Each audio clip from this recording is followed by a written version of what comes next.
Hi everybody and welcome to round 7 of the online British Championships.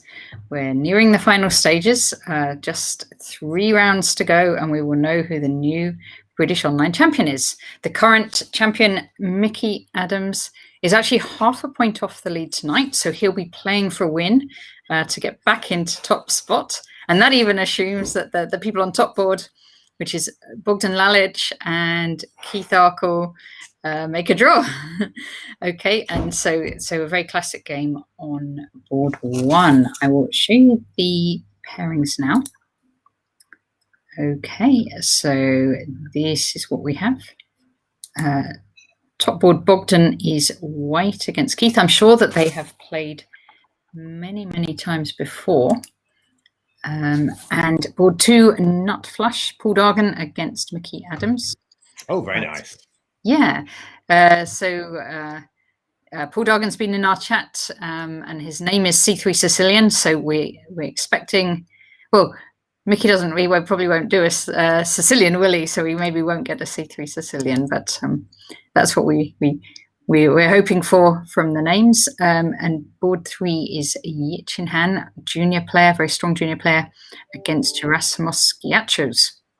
Then we've got Amit Abbas against Welsh online champion Jonathan Blackburn. And we have junior player Schlock Firma against Chris Duncan. We have Phil Brooks against Ollie Stubbs. We have Ayan Ishmael Mohammed against Edison Zhu. Johnny Payne against Frederick Gordon, should be an interesting one. Freddie the Mate. We have Checkmate a lot against Adam Sikovsky. Ferrari fan Robert Starley against Jonathan Mackay. We have Hebs against Theo Cowrie. We have Chavez Ali against Ayan Kolani. We have Tashika Aurora against Olga Latipova. A rerun, in fact, of this afternoon when they played in the Women's Championship. The same colours as well. We have George Gazis against Spencer Lawrence. Prachi Aurora against Stephen Willison, and Raina Jithendra against Yongbi Wang. So that's the lineup tonight, and we will attempt to follow all of those games if we can. Okay, and so it's just a couple of minutes until the game starts. So I'm going to share my chess.com screen anyway. Probably what we will get treated to is some of the players playing Bullet, maybe. Well, that's when I was putting in all the follows. I was seeing a lot of Bullet going on. Maybe they'll have stopped by now. Mostly junior players, I think. Yeah. So let's see. I'm just trying to remember who was playing Bullet just now. Shamp7 was playing Bullet. And seems to have delivered a very nice checkmate against Marcin 77. Indeed, good strong play. Yeah, it can be a way to get yourself into action. You know, just a quick round of bullet games. But hello, Will Sonia. Oh, hey, Chess with ADHD. Tell me about 1a6 versus Karpov and why Karpov didn't play 2c4. Well, I mean, after e4, a6, c4, then e5 is actually quite decent for black chess. Even c5 isn't so silly either. So now Karpov played 2d4. That's quite normal. It's quite a good move. But yeah, it was just later that it all went wrong for Anatoly against Tony. Hi, Hellrace. Hi, Tilbs. Nice to see you. Hello, everyone. Good to see you again. We've got our regulars, the ones that always hang out at the British Online Chess Cafe. Here is Bogdan against Keith, and starting with 1d4, d5. Oh, d5 from Keith. That's ever such a small surprise. He's playing the Slav. Okay. Exchange Slav. So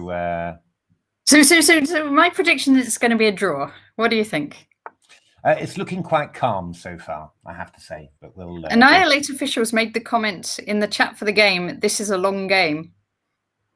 Oh, this is a long game. I suppose they mean slow play game. I was thinking, thought he was doing some kind of sarcastic thing about, oh god, they're going to agree a draw in 10 moves or something. Let's have a quick look at Nut Flash against Mickey, just to see what happened. I'm actually quite intrigued. Yeah. Ooh, oh yeah, Mickey has played C5. That's what the crowd wanted. That's really, all right. All right. Wanting fantastic. Well done, Mickey.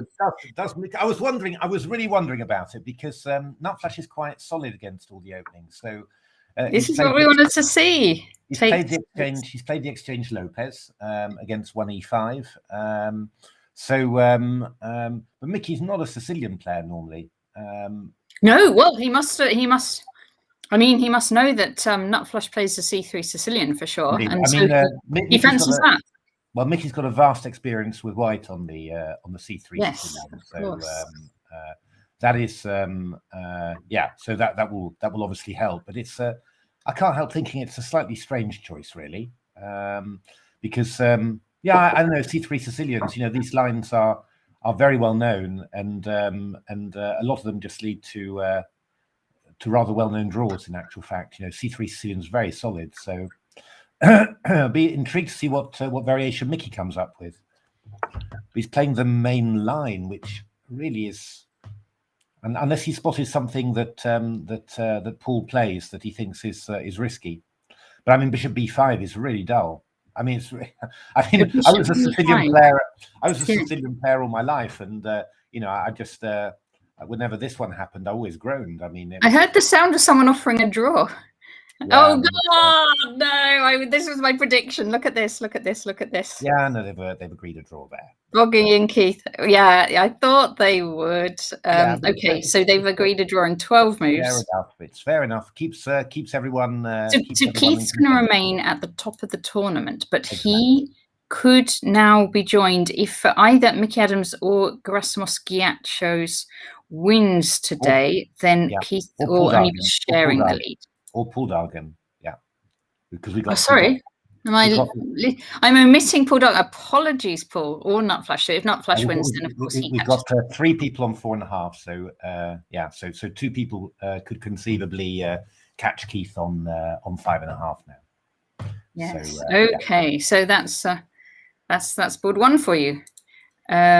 Okay, well, we are predicting well tonight. We mentioned the C3 Sicilian, although I suppose I predicted it wouldn't happen, but that has happened, and we predicted a quick draw on board 1. No difference, chess with ADHD, between knight d2 and knight c3. I mean, it might have a little difference if black goes g6 or something like that, but it's not really. Basically, it always transposes. It's.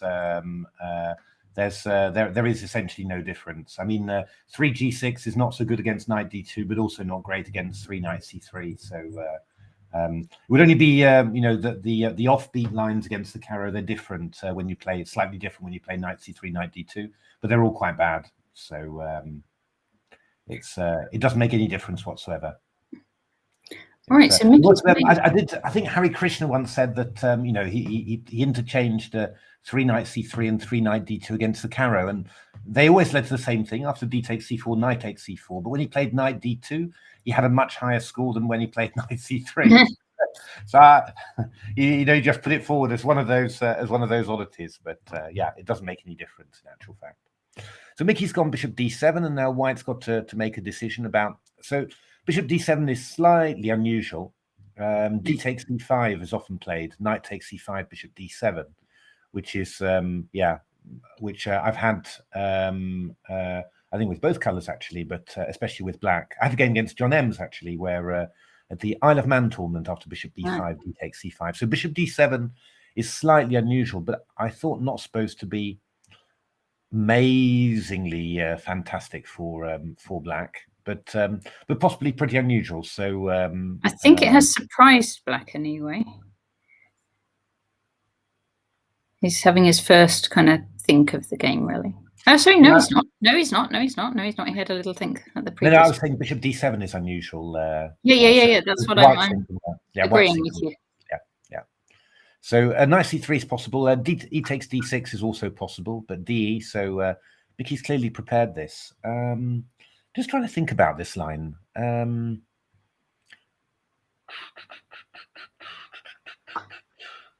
Yeah, but this is really even, this one. Because this is well known. I mean, I think I take on e5, I go knight e5, de, bishop b5, and then I go queen takes d8 check. Oh no, I go knight takes b5, queen d1, king e2. I mean, this is really what this is. Just there's just oodles of theory on this, but very old, and it's just supposed to be absolutely nothing for takes here. I take with a knight. Take with a knight. Take with a knight. Take with a knight, I think. And then queen d1, rook d, queen d1, king d1, rook d8. Even castles queen side. Maybe it's castles. I was going to say castles queen side. Do you think castles? Yeah, castles queen side. King e2, rook d5. I think is well known. And I'm trying. I can't remember the lines anymore. Is it a4? Maybe it's a4 or something. But this is just supposed to be, rook e5, bishop e3. This is really just supposed to be, really even, and it's well known, and there's loads of stuff on this. So I find it a bit surprising that Mickey's going for that, really, unless he's got some, some. Might have a trick, mightn't he? Have a new move. Or some clear ideas about how this is, better for black or good for black. Yeah. But, yeah. Slightly surprising. I mean, just there's a massive, no disrespect to Paul, but there is a massive difference between Paul and Mickey, something like 600 ELO points in principle, and so yeah, naturally you sort of expect black to be well, if you're going, either you go offbeat, and you try and make the opponent think as quickly as possible, or you just play your normal lines which you know better, but to go into a line you don't normally play and then follow the theory like this is quite strange. Mickey will know what he's doing. I'm sure he'll have. Yeah, I'm sure Mickey knows what he's doing. It's absolutely just. I'm just slightly interested to know what exactly it is. What that could be exactly, because I mean, just again, I mean, it's no criticism, but just an observation. I've often played lines that I know well with one color, with the other color, so I know a line well. I played a line with white all the time, and then I play against it with black. And what I always found was that there are a lot of lines, obviously, that I'd rejected as white, for example, which didn't lead to any specific advantage, because I thought, it's really too little. I can't play like that. I don't want to play like that. But when I faced them as black, they were always, I always thought, oh, God, it's actually a little bit irritating. I'm a bit worse here, And you don't always have a very good appreciation of how good an opening is with the other color, just because you know it very well from one side. I think often you, often you miss a little bit, Okay. So here's my new theory then. So now Mickey is practicing playing the black side of it to help his white play when he comes to play the C3 Sicilian again. I don't think he's played the C3 Sicilian in quite a while, Mickey. Well, maybe he's about to take it up again. You never know. Yeah, but he's playing the theoretical line here, so okay. Well, we'll keep an eye on this game. Yeah, I think there's been a lot of correspondence games in this as well, I think. So yeah, it'll be interesting. Yes. Well, we'll keep an eye on this. Let's see Peshka the Great. Another Sicilian, but not a C3 one. No, this is a Najdorf.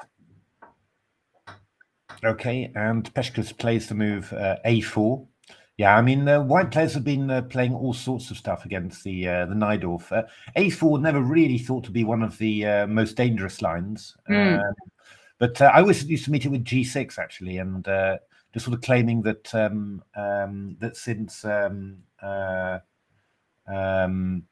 since white's played the move A4, weakening the queen side, he's less likely to castle on the queen side. So I can play G6, bishop G7, and just get a very decent dragon. And that worked out pretty well for me.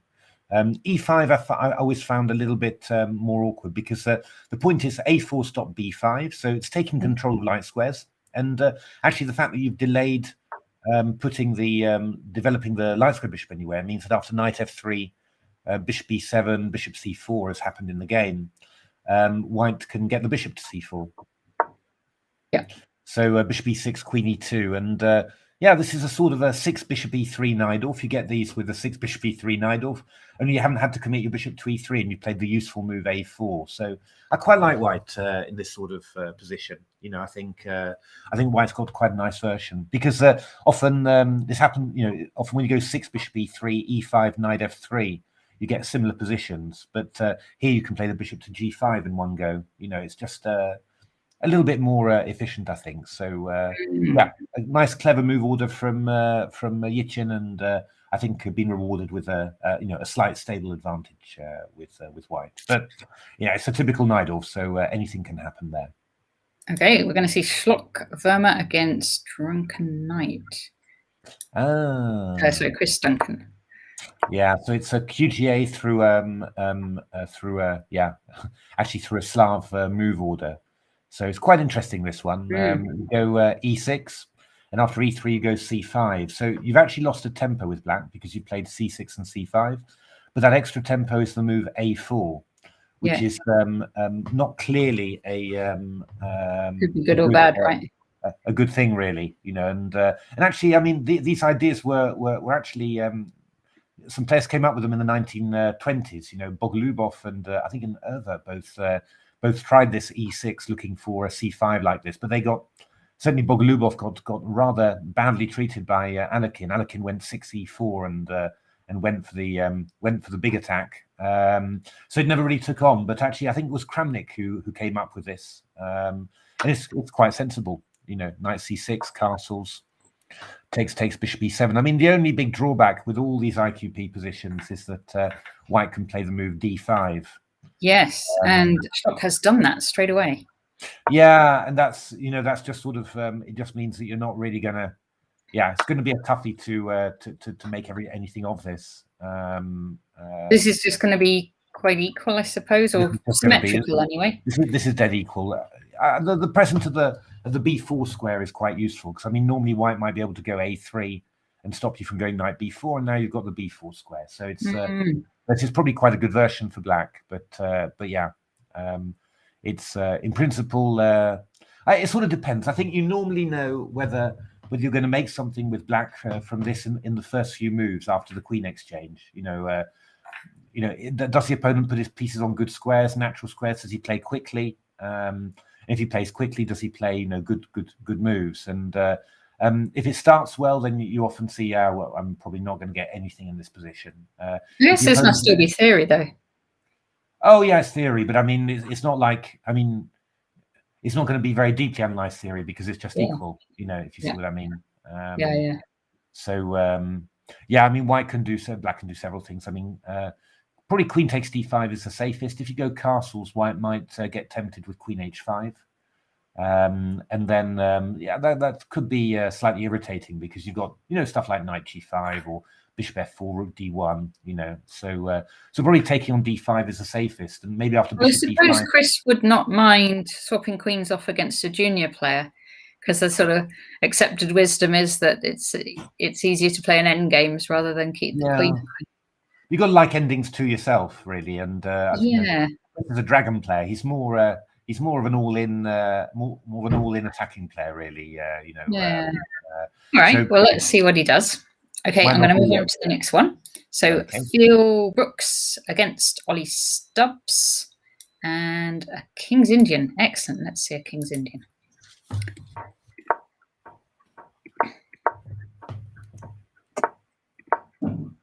Aha. Oh, this one. This is where you really do get tempted to push your H-pawn up the board against that knight. Yeah, I mean, this was recommended, funnily enough, in Ray Keene's An Attacking Repertoire with D4, which was a very good book, actually, and really shaped my my D4 repertory when I was young. And Ray came up with, well, it was known, but he recommended this one. It was it made had quite a lot of success when I was a junior at because you saw that a lot of players, certainly in the minors, minor sections of weekend tournaments where I was playing, they played this system. So well, I played it. No, this there was a World Junior in Romania, and the Romanian girl played it, and I pushed my H-pawn up the board and did this really good kingside attack. It was very nice. You were playing D4 at the time, Natasha? No. I was playing King's Indian as black. Oh, you were black. He played the system, and I Okay. did the H pawn attack against it. Well, actually, the H pawn is also part of White's attack there. So yeah, it does seem to be, but it was definitely fun playing it for black. Yeah. Hi, King Star. Hey, King Star. So we're actually heading into the more or less the main trap of this line. So we're going to see what. So Bishop E2, Knight A6, H4 now from White, H5, and Bishop G5. And the big idea of this line is that you're threatening to play Bishop takes H5. G takes H5, Knight takes H5. Yeah. With a very unpleasant pin on the Knight on F6. So what do you do about that? Queen E8. Well, this is very careful from black, and that's the problem. The problem is that it's not that hard to avoid. You don't fall into it. Black's fine. Yeah, but a lot of it wasn't something you particularly expected, really. So a lot of there's quite a few famous games in this line with Bishop H5 happening. Hi, Kevin Winter. How are you doing? Hi. It's probably a very good one for Blitz, actually, as well. Has to be said. Very easy just to. The Queen 8's nice and cautious, and yeah, after that, the sacrifice doesn't really have much. Yeah. Oh, and is this the one where you is White black? Sorry, aiming for F5 as well. Well, F5 is a little bit tricky because your H5 pawn is weak, and there's a knight on G3. So after F5, EF, GF, I'll just take on H5. So you can't do it. Yeah, so that's a little bit awkward. But I mean, Bishop E3, Bishop D7. The thing about it, you've got a pretty. I mean, White's basically got a same-ish. I mean, he hasn't played F3 yet, but knight on G3 is quite common. So it's not. Yeah, this is quite a difficult position for both sides. The one tricky thing for black. Playing against the knight G3 system this way is that where is the counterplay coming from? Because C6 isn't possible because we can take on C6 and go Queen takes D6. Yeah. And otherwise, if F5 is difficult because the H5 pawn is hanging, then it can be a little bit difficult for black to get things moving. On the other hand, that knight on G3 that's in the way of the G4 pawn push. So black might have to sacrifice it. Could we go like A4?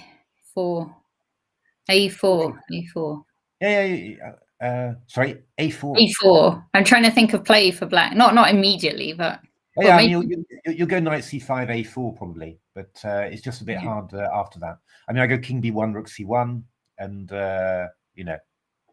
just it's sort of. Quite decent. I've heard about the Northumbrian Masters. It sounds really great. I don't think I'll be able to play myself just because I'm working at the moment and doing a million things, but I will definitely be keeping an eye on it. Are you playing, Matthew? No. I'm working. Working as well. Yeah, we're working. Tough old life, huh? Work gets so much in the way of chess. I shouldn't say that because probably people from work might see this stream or something. But you'll be quoted and used against. I'll be quoted. Yeah. Especially as this is being recorded. I didn't say any of that. Okay, so let's see the next one, which is McCarthy Stone. So Jonathan Payne against Frederick the Mate. Freddie the Mate has been having a really nice tournament, has played a lot of the top players. So let's see how this all goes. Actually, McCarthy Stone's played, actually he had a really nice game the other day as well, with a kind of quick win with it wasn't quite the Budapest, was it? But that's sort of the Jarovitz he played. Yeah, that one. Okay, Bishop B5. This is in principle, this is quite nice for White. I played this in Bullet an awful lot, but it's I also played it. This was also the system that got me my IM title when I was 14. So it's I like it very much. I mean, you just Bishop D7, castles E6, and then you just swap off the bishop for the knight and put a knight on E5, and then off you go basically. F4, and the idea is D3, knight D2. So Bishop E5 is a very early counter to that, very, very early indeed. But interesting. So Yeah, Queen G4 is what you'd normally expect from white here, just to tease the dark squares, and then afterwards you can develop. But just ask black to weaken the dark squares. But white played What's D4. this? Frederick the Mate declined a draw. Wowsies! Gosh, that's all. That's all. It's all happening. It is all. Well, it is actually all happening, because let's move on a little bit. Yeah. So D4, Queen G5, Ooh. Queen F3, castles, Knight C3, and then F6. Oh, okay. So this F file could be opening up. Yeah, I mean, this is pretty decent for black now, looks like. But we've got some big complications coming. So Queen H3 was played. Oh, sorry. Yeah, I'll talk with really way too bad in just a moment. So F takes E5, Queen E6 check, and King H8. So yeah, now we've got to have a little look to see what's happening here. In principle, first glance is that black's actually doing quite well here, because you're queen's active. You're targeting this pawn on E3, yeah, that's actually a rather irritating threat. Yeah, I mean, I suppose the one thing that white's got to be careful about is that bishop on C6. If the D pawn moves, then D4 is going to be very strong as well. So white should really try, I think, and keep that pawn on D4.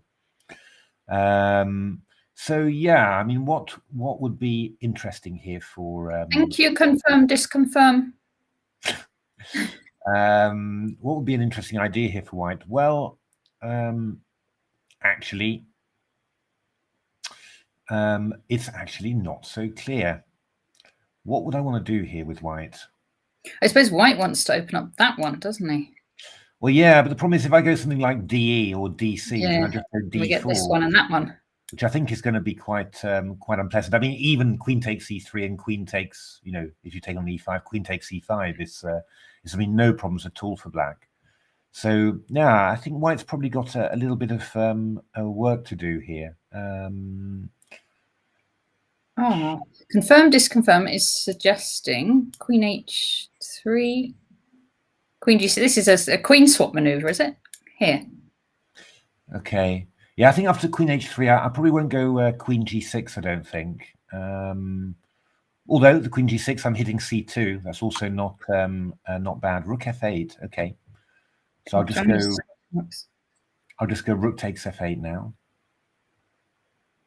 Knight F8 doesn't make any sense. I mean, just queen takes C5. And then after rook takes F8, I don't know. I'm threatening. I've got quite a few threats here,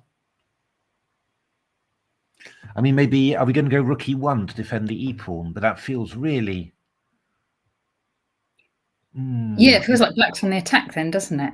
Yeah, I mean, I could just take on D4 and then go D3 and D4, and just sacrifice like that. I mean, that's the first thing that comes into your head, and there's there's other stuff as well. So the rook takes, presumably. Yeah, rook takes, and I presume rook E1, I suppose. I can't think of. What about that? Yeah, E takes D4.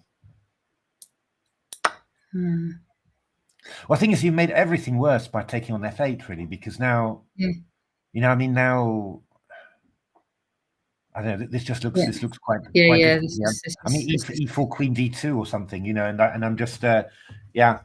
I mean, you don't even need to calculate it with black. It's just, it's just all the difficulties are with white there. So I don't know. I'm not quite sure what white's idea is, but everything that he's doing seems to be making it worse at the moment. So.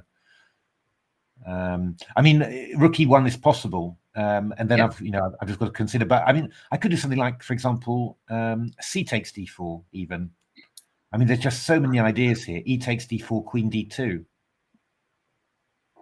Then we take here. Still got the same thing. I don't know, Knight F6, for example. Oh gosh, yeah, no. It's. I mean, it's scary. We'll stop. I don't know. I mean, it's just really scary, right? I mean, there might be, it might well be that you say, oh no, there's a precise way to hold this with, an engine line to hold. But I don't know. I mean, I don't really know where to start. And E takes D4. I've got Queen D2, for example. here. So I think that's just winning on the spot, actually. So I think Rook F8. So let's try this line, Queen H3. Okay. But okay. What if I go C takes D4 again? Let's just try that. Yeah. Okay. So we better take it back, I suppose. Yeah. And I'll go Queen D2. Queen D2. Just try that one.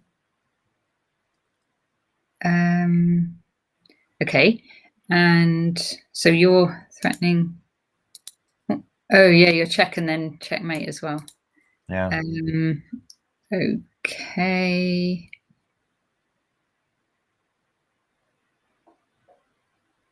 Looks pretty scary too. I mean, yeah. Again, you know, I don't know. I mean, I'm not putting the huge effort in order to discover it. You know, So what could Queen White D3. do? Well, Queen F2 check. Probably E takes D4.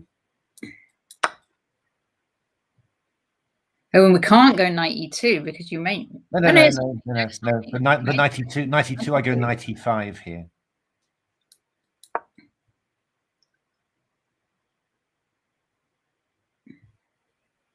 I mean, Queen D4. I go Queen E2, Queen E5, Rook F1 check, and then it really is made. So, you know. I did not do that. There. Oh, and then if I go bishop takes, you take and take on F2. Yeah. Yes. Okay. So I think this looks difficult as well. Yeah. I mean, it's just basically. I mean, you know, with black, you just wait and say, well, okay, you know, white, what's he going to do? Oh, okay. Well, let's actually see what white has done. There we go. So it went Rook F8. Oh, and then he did do knight D5. Yeah. But this is which was my move, but then you refuted it, I think. With yeah, I said ED, E4, and Queen D2 was my E4. Oops, sorry. So E4, and now the prediction is that with that threat. Ooh. Yeah. Okay. I mean, it's not even like the only one. I mean, knight E5 looks incredibly dangerous as well. You know, knight E5 now. Yeah. I mean, I'm just threatening bishop takes D5 and then Queen E3 and knight G4. You know, I mean, it's just all there. You know, I mean, it really is just a very unpleasant position for White, this one. So yeah, I mean, White's going to have to be incredibly resourceful here to find some good fighting chances, I think. Yes. Ocelot suggesting bishop C1. I guess that'll be. Actually, it's black's move now. Yeah. So yeah, I mean, if I go Queen D2, of course, then you haven't got that resource. Yes. I'm threatening Queen F2. Knight E5, Bishop C1 is possible. But I mean, I've got Knight F3 check after that was the idea. And then I was assuming that I was going to have something very dangerous, like you know, King H1, Queen H5, or something hitting H2. I'd have to say it does look dangerous. I mean, yeah. I mean, it's got to be calculated, and you know, there can be unpleasant surprises along the way, and all these things. Because there's also no. I go 91. I go 91. 91. Yeah, that's what I was going to say. Yeah, no, I go 91. So that's E4. 95. 95 Bishop here. C1, check Here, and this one. And if you take the queen, there's the Rook F1 mate, and also this is a threat. So that's a scary line too. Okay, this is really really horrific for White at the moment. It's gone horribly wrong. But I mean, Jonathan's he's a very tricky, resourceful person. So in these situations, you know, he'll get the maximum out of what White's got in the position. For sure. So Freddie's got to be on his game to get this done. But in principle, Black's got a fantastic position after you know, just 17 moves. Okay, we're going to quickly look at this one that's over now. The story behind this is, and see what you think. Apparently, the colours were displayed wrong. So our poor old Yong Wang has prepared for the wrong colour. You're not the first person to have done that in our chat, because I know Theo did that yesterday. But this seems to be, yeah. Oh, this is our. Oh, this line. Man, Smith did something nasty to me in this line. AP Smith. Yeah, it was along the lines of this kind of thing. Yeah, oh, this is horrible. But yeah, so I don't know. I can see it must be annoying. Yes, that the pairings were showing the wrong way around, I think. Hard luck though. Fight on again tomorrow, Yongwang, and we will follow your game. And we will follow your game, of course we will. Okay, let's see. Checkmate a lot against Testarossa. Oh God! The birds. I'm sure everyone's got your trends book on it, Natasha, and that's ruining. I don't know whether Checkmate Spot has my trends book on the birds. I looked the other day, and you can still get a copy of it on Amazon for the price, the princely sum of £55. They're like really expensive now because it's out of print. I don't know. I mean, I like to think it's worth £5, but I'm sure you could get probably more weighty books for £55. Here we go. D5, E3, C5. Yes, knight H6 against bird. Yes, people have done that against me when I've played the birds. And then they come into F5 sometimes. Okay, so this is, and Checkmate Lot's playing a little bit aggressively here with E4.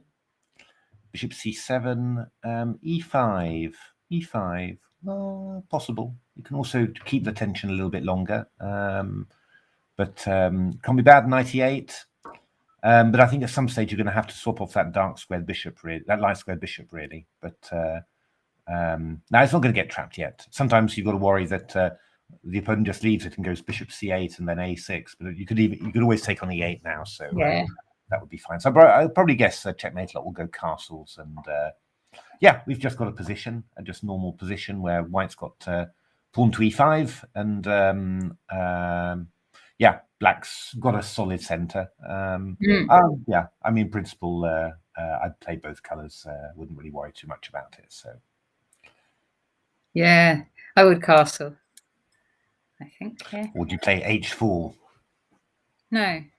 I don't think I would in this position. Well, when I've done it before, I've gone, but I normally have my, to be honest, when I play it, I normally have my bishop there. I'd finish at it, so it's a bit different, but I go like G4 and F5 and that kind of thing quite sometimes, if I get the right position for that. Queen E1, Queen H4, but it's in a slightly different position set up from this. But would I go H4?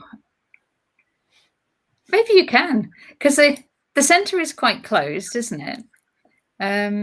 It's worth a go. It's not the most ridiculous thing you could do, actually, but I think castles is what's Kevin, he's just said I'm just a hacker. It is true. It is true. That's kind of my play. Yeah. Yeah. Well, let's see what he does. So, do you reckon H4? Nah, castles. I reckon castles as well. All right, let's see. Ferrari fan against Dandytastic. This is Robert Starley, Jonathan Mackay. Like there's no significance to whether we're looking from the white side or the black side. It's because some of them were online earlier, so I could follow the player, whichever player was first. So Caracan. Oh, this is a fun one too. Oh, H4, H5, Queen B6. This is quite well known indeed. So Queen A6. Yeah, I mean, the beautiful idea is Queen takes B2, E6. This is the well-known trap. So here, then E6. E6. Yeah, it's a very dangerous. And if you take it, you've got to Queen G6. Is that? Kind of yeah, that's right. I mean, you've got all sorts of, or knight F3, I think, and then after Queen A1, you go Queen B3. You trap the queen in the corner. It's there's masses of masses. There's quite a bit of. It's just known to be a known win for White. But the sad thing about it is that the black players don't do it anymore. John Shaw wrote a book for Quality Chess with this line in it, and did enormous amounts of analysis on all the sharpest lines, including E6, knight D2, C5 with multiple pawn sacrifices. But in practice, nobody does it. They just go Queen A6. Kevin's just reminded me that we featured his game. We have this channel Chess for Life, and we did a series Chess for Life in the time of Corona and interviewed a lot of players, and one of them was Kevin Winter.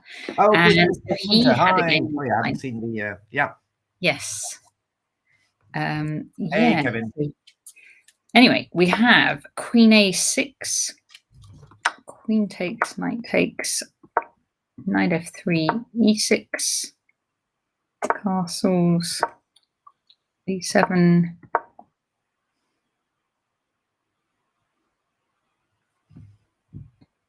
Yeah, this is just pretty even, but you know, the way it's played, then yeah, C4 is a little bit strange, maybe. It's not by definition a bad thing to play this move C4 at some stage and expand on the queen side, but you maybe sort of say, well, until you do that, then you know White's guessing as to what you're going to do. Are you going to take on D4, or are you going to play C4? So why not get your rook into play first of all, and you know, play a few more strengthening moves, maybe F6, King F7 as well, you know, and then you can decide what to do. Or you can play D7. Might be going for B5, B4, but the knight on A6 blocks it a little bit, doesn't it? Because yeah, that's right. B5, they might go A3. So, I mean, you know, you could have gone rook HC8, F6 just to get a little bit of pressure on the center, B6, maybe moved your knight round to D7 or you know, through B8. And then afterwards you play C4 and then everything flows nicely. You know, I mean, that's the thing. Whereas here, you're sort of, I mean, I often compare it, you know, you're just sort of striking in when you're in you know, slightly off balance or something. And you say, well, I'm going to try and hit the guy anyway, even though I'm off balance. Whereas getting on balance, getting yourself properly set, you know, that's the best way to do it. And yeah, so it often, you know, when that happens, that's often the, you know, slight difference between good and bad form. I mean, I always notice that if I'm in bad form, then I end up trying to force things and playing these sort of things too early, really, you know, and then I always wonder why am I always one move too late with my stuff, you know, and whereas when I'm playing well, you know, you're always in time, you're always anticipating everything that the opponent does. It's all to do with, you know, with these sort of moments, I think. So yeah, so rook C8. Yeah, so black has gone B5, A3. This has happened. Yeah. Knight H6. Knight C7. But White's not doing a great deal to, you know, White could yeah, what should White be playing for? What, F4, F5? Yeah, but I mean, it should have been much earlier, really. You know, you should have been expanding on the king side and yeah, I'm playing for F4, F5 or G4. But you're very, very late now, so you know, it's probably you just don't really have much firepower to do it now. So you know, I think that yeah, I mean, I think the black's just doing very nicely here. Knight A4, Knight A4. Okay, yeah, not quite sure. Yeah, might make it harder to get in B4 there because. You know, yeah, because the knight might be on prise if A takes. Yeah. But okay, I mean, it's going to be a long game. You're going to be maneuvering, and as long as you don't, you know, I mean, you can nitpick on moves, but essentially, as long as you don't allow White to play any annoying breaks, then you know you'll always get a chance to redeploy your pieces. But the thing that needs to be done, Smooth Baron. We know who Smooth Baron is, don't we? But now I've forgotten. We do know who Smooth Baron is, but I've been trying to remember ever since saying hello, but I can't remember. Sorry about that, Smooth Baron. It's we definitely know. Yeah. Okay. So yeah, so I mean, it's going to be a long one. Black's on top. Next thing Black's got to do is to try and activate that knight on H6. That's the next big thing. So F6, knight F7 would be my tip, but we'll see. Right now, Mark Hebden against Theo Cowrie, Whimsical Jam. Let's see this one. Sicilian Najdorf. Excellent. Wow, Mark playing the wow. I think that's yeah. Maybe Mark was a little bit frustrated with how the tournament had gone so far, so he's gone all in with the Sicilian Najdorf Bishop G5, which I I can't ever remember seeing Keith play. I mean, I do remember that I was talking to Hebs rather. I do remember that I was talking to Hebs, and he said that he prepared a lot of these lines because when he was coaching juniors, you know, and all that, but he found them sometimes quite difficult to remember, you know. So, but let's have a look. It's brave playing it against a junior then. Indeed, but I think he's a greedy pig man, isn't it? Is it a greedy pig? Is that what you call it? The Barry attack he plays, and sometimes Humphrey. Theo's prepared for d4. Okay. Yeah. No, this is completely. This would definitely be a surprise because we're not thinking Mark would play this at all. No, absolutely. It's so Queen c7, castles, knight bd7, g4. So this is the old main line with black, knight bd7. I used to play this as black when I was a teenager. Yeah, knight bd7 is the old main line. I mean, nowadays they're much more often playing actually 7h6 and queen b6, some sort of variant of the poison pawn. But I used to play this, but the b5 is the normal move here. So Theo's move h6 is a little bit slow. Probably not to be recommended really, because it also h6 also weakens the light squares, so it weakens the g6 square. So it could be a touch awkward there.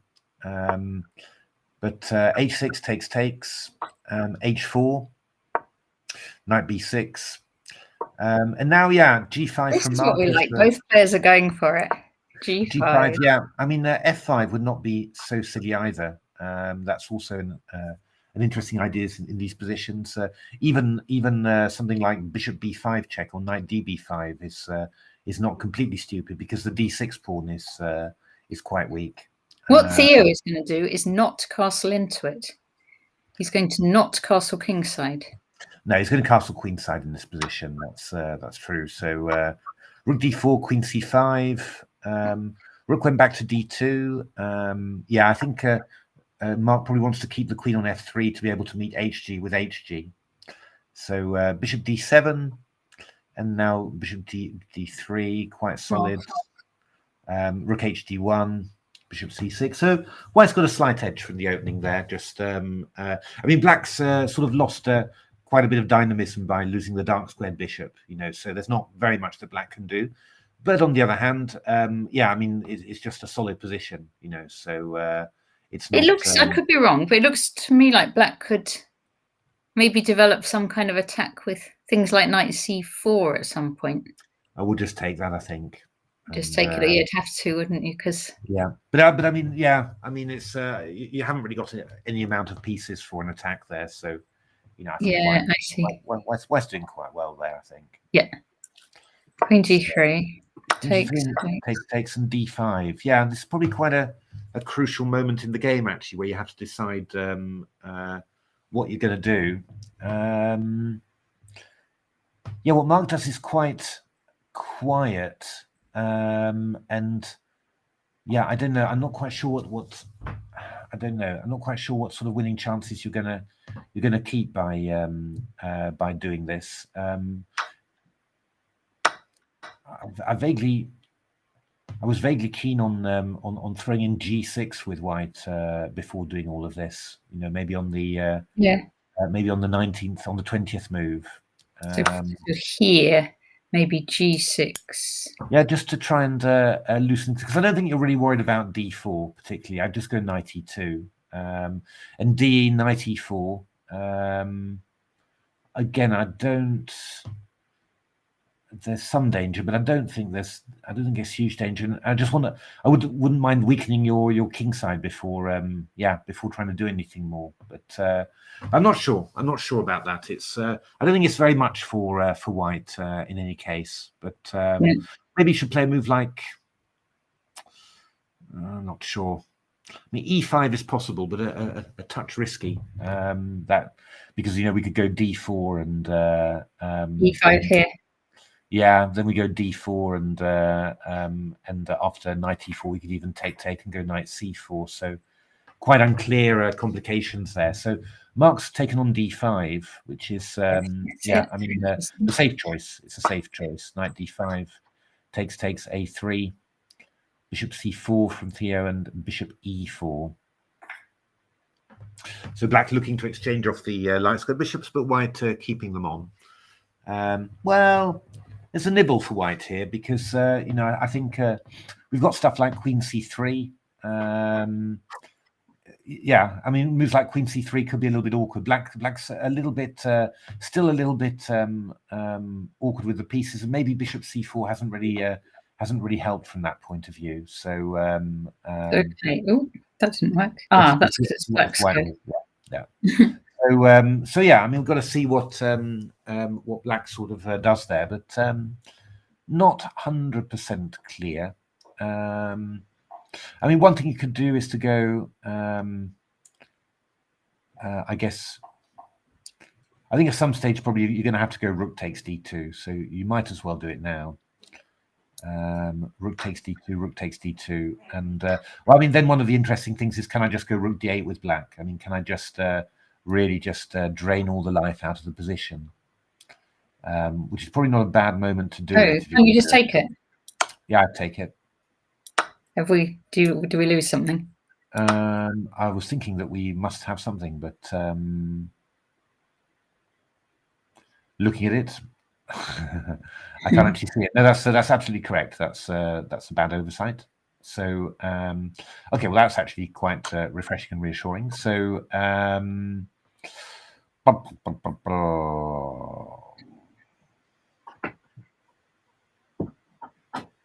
yeah, this is a little. This is definitely it's definitely an edge for white. Could we just put it back to Bishop E4 and just have a little look? Yep. So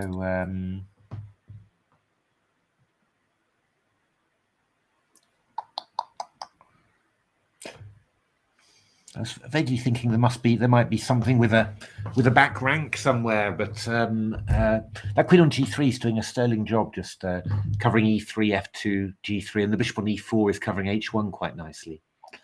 So not 100% clear how you're going to do this. And the bishop on C4 is probably a bit ugly, really. I don't. It was better, you know. It was much better on D5, you know. Put it that way. That's pretty clear. So I think, yeah, I think white's got. Raise is asking, should we just move back to D5 then? Well, we could indeed, but I mean, then we've got a concession from black, haven't we? We take on D5, rook takes D5, we take, and then we could probably go Queen D3, maybe. Just attacking D5 here. Threatening Queen F5 check. It's a little bit annoying. I mean, it's a slight edge for white. Actually, I think I'm in analysis. I can actually do these moves. Takes and Queen D3. And Queen D3 probably. Yeah. It's a slight edge for white. You know, it's not like you know, appalling or anything, but it is a slight edge for white. We could go here, and then you can't take on D5 because of the mate. No, I mean, I could play stuff like maybe B4, maybe. I don't know whether this is even legal, but okay. Queen C4. Queen F5 check.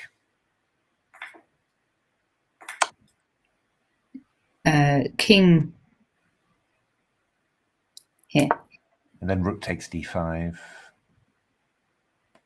Was my idea. Well, you could just go rook takes C2 here. Queen C2, Queen D5. That's not going to lead to very much. Yeah. To Queen D3, Rook H2.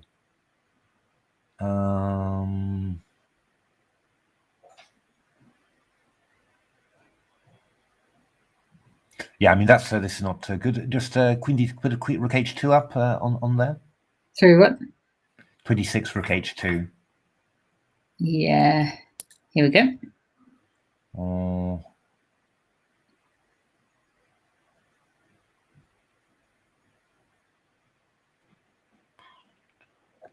C3, Queen F2. No, not easy. That's fine, right? Yeah, not easy. Maybe I probably need to do. Yeah, I feel there should be some sort of way to you know, to get some sort of little pull, but it's not huge. I mean, not huge at all. So, all right, we are going to Shav 7 against Tactic Monster 12. A bit of chaos there. And the English opening. Starts quiet and livens up. It's very symmetrical at the moment. Yeah, B3 is a little bit passive there, and black reacting quite sharply with D5. Sort of feels already like black's got a white opening, really. You know, it's one of those.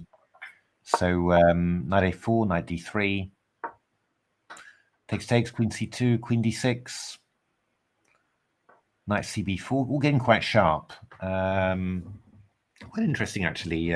So white really fighting to try and loosen that grip, playing bishop B4, black sacrificing a pawn, which feels like a good thing to do. Bishop B7, rook B8, and bishop G2. Okay, so I mean, basically, black's really been pressing from the opening. Got a big knight on D3, but white's got a pawn, and white is actually quite solid. I mean, there's not any immediate danger anywhere here. So yeah, not at all clear. Yeah. Yeah, I mean, white's next move probably is going to be knight B2, just to try and get rid of that knight. So because if you do, it's looking pretty nice for white, isn't it? Indeed, if you do, then you feel like you've definitely done a good job there. Because that C-pawn could get weak as well. Yeah, I mean, what I was actually wondering about was playing the move C4 here. Yes. I suppose we'd take that one too. Well, with what though? Oh, I was thinking the pawn. Yeah, and then I go rook B4.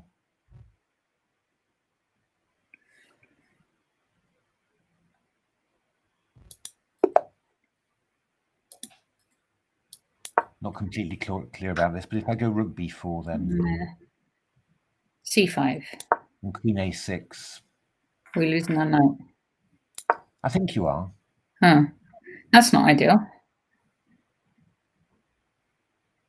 Yeah, it looks like it to me. I think you're losing that knight. And probably should play just queen takes C4. I was thinking rook C8, maybe. This one? Yeah. I guess queen D5. I was wondering whether I was going to have decent compensation with something like queen D5 and rook C2.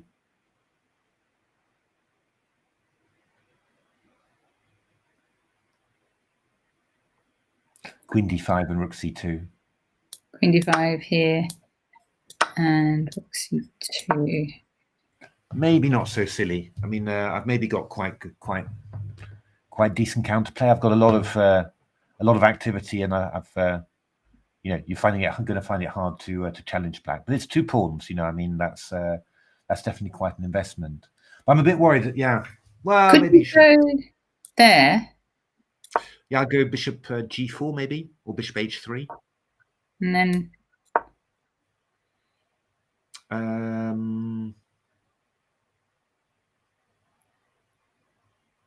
yeah, I don't know, bishop E2 or something. Yeah.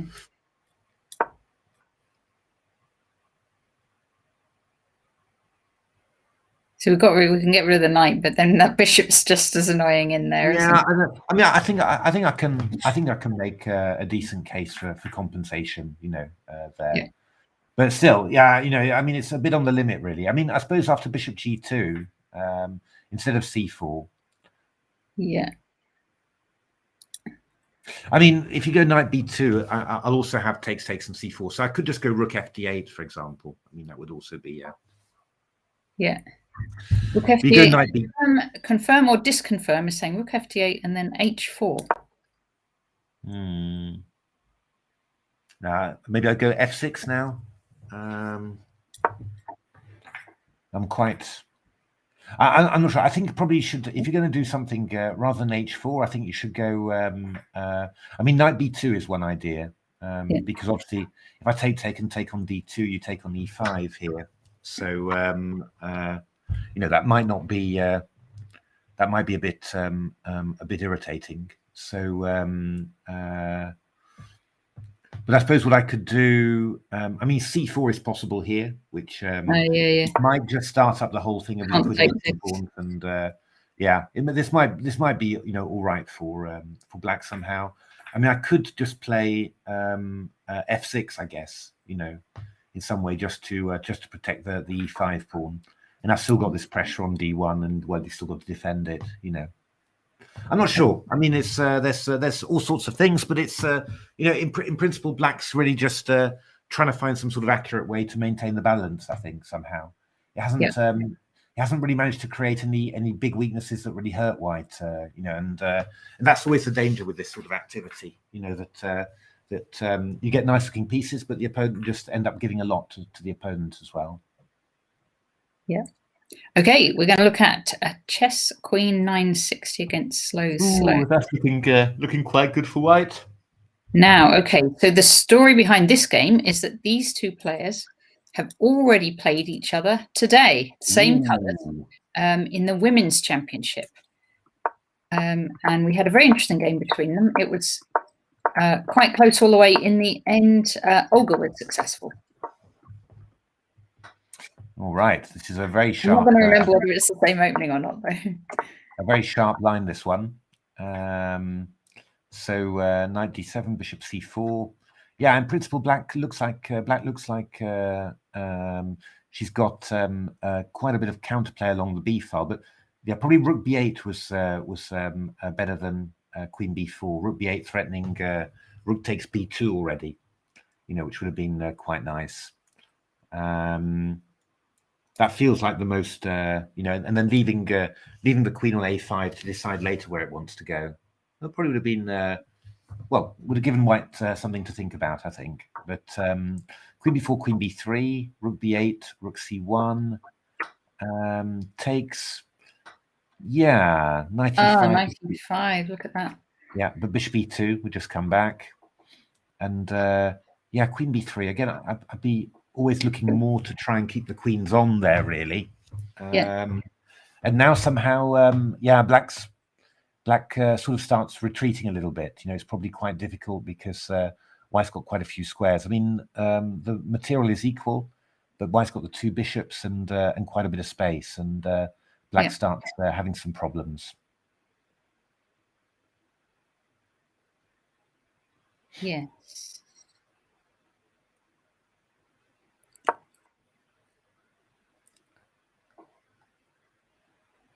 Yeah, and this is very nice for white.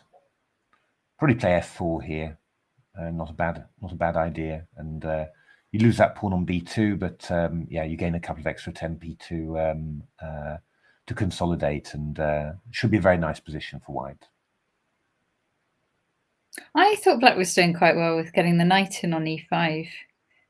I suppose that had to drop back just to defend the pawn on c5, or. Well, yeah, I mean, black was very active out of the opening, but somehow I think, this hasn't really made the most of the chances there. Did you not take on b3? Yeah, taking on b3 would have been better, I think. But I think probably black was afraid of f4 in this position. Yeah. And then they were taking on h5 after. So it's, I mean, it's just it's an unclear position, but it's not. It's not particularly necessarily easy for black, I think. I think the moment was much earlier, really, to get a good position for black. So I think black was doing very well, but I think queen b4 started black on a track that maybe wasn't so good. Righty, we are going to look at George against Lawrence Spencer. Yeah, this is, I guess, just kind of an equal position. The Caro-Kann fantasy variation. Fabiano Caruana played it against. Wait a minute. Is it? No, I'll tell you who played it. Harriet Hunt used to play that. Indeed. But just in the recent candidates, Caruana played it against Alexenko. So, and that was kind of the main game in that line at the moment. Quite dangerous line, but in principle okay for black. Castling queenside's quite unusual. So takes, knight takes c4, knight df6. Almost looks like it loses something, but rook takes c4, knight e4, queen e6. We just go king b8, queen e4, and queen f7. So that's all fine. Oh, okay. This was a little bit risky. Queen e7, bishop f4, queen e6. Takes knight g5. Okay. The Black's emerging the exchange up here. Well, no, knight g5 now. Knight g5. So, yeah, because rook f6, you had bishop d6. I mean, all of it's... They would probably have won a pawn for black, but not completely clear. Yeah, I mean, black just had to choose the best ending, basically, you know, and that was... I don't know whether this is the one, actually, because somehow this knight on e6 is dominating quite nicely. So bishop h6, yeah, we're going king g1. Could also have gone g3, king g2. That would have been very natural as well. King f2, and yeah, it's not easy to get at that knight. So could we go that? Oh, that and that. Well, you get hit by knight c5 checks. So you've got to go b6 first. So it's quite a few moves. You know, that's the point. But you can probably do. I mean, I go king f2 now. You go king c8. Maybe I go g4 afterwards.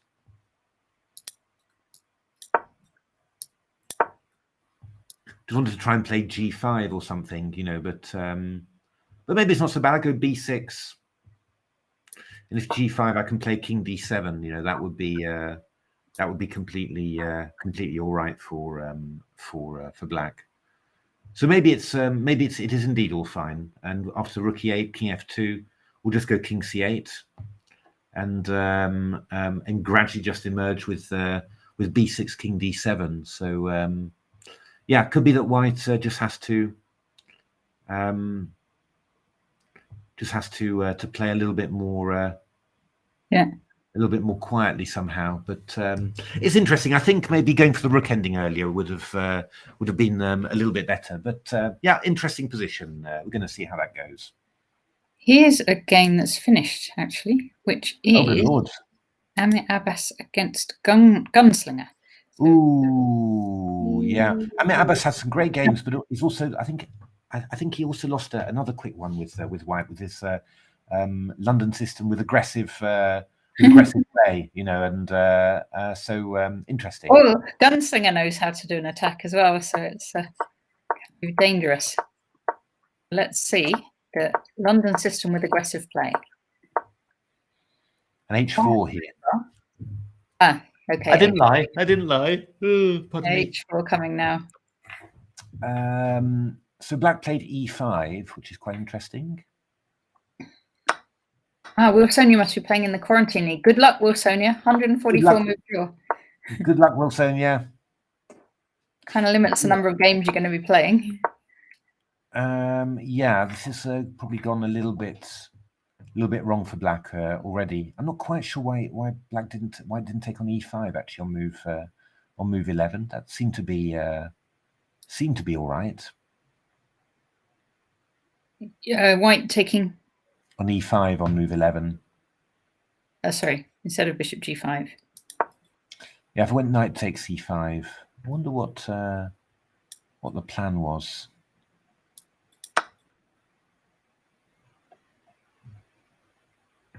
So, I suppose take on g2 is the plan. Yeah, but you're not really going to... Thing is that I'm sure that Amir Abbas would have played this because he's a very aggressive player, and you just get rid of the g2 pawn in front of the king, which gives you the opportunity to go h5 and all that sort of stuff. I'm just wondering whether there was a tactic like knight h5. Yeah. Or knight d5 maybe, I don't know. Let's try that one. The idea is that if knight d7, I want to go knight takes f4. and after ef4, in an ideal world, I'll go rook e8. I'll take on d7, and maybe, you know, I've got decent, rook e8, there's knight e5, so I can't do that. But I go queen d7, and yeah, that's probably decent counter. I like this for black. I go rook e8 and all that. It's probably quite decent. Maybe something like that was the idea. Yeah, but I'm not sure. I'm not sure because bishop g5 is quite decent for white. After knight d5, bishop g5. So yeah, I don't know. I don't know why white didn't take on e5. I think that would have been that looks like a really, you know, a really sensible move to do somehow. Yeah, okay, but I can. I mean, at least I can take on d7 and go e4 or something. It's quite messy, really. Castles. Oh, clever. Which way are you castling? Queenside, I think. Right. I don't know. I mean, it's complicated. Yes, it's complicated. I don't know. It feels like the right. Like there's plenty of options like that. I mean, you know, also after knight d5, I could take on d5 as well.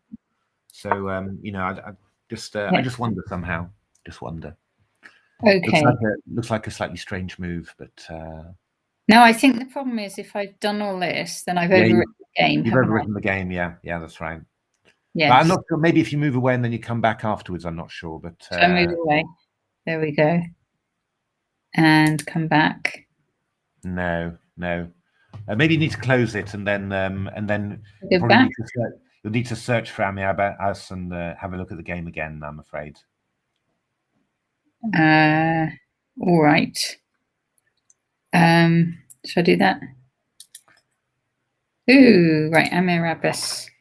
A gunslinger 222.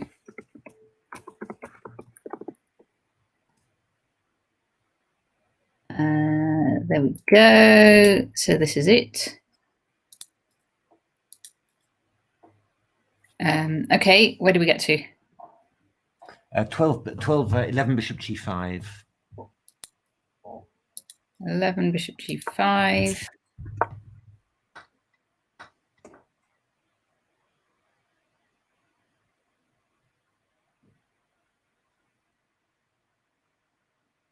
Yeah, this is very nice for white. This for black rather. So virtually winning, I think. So yeah, it's all gone wrong a bit before that.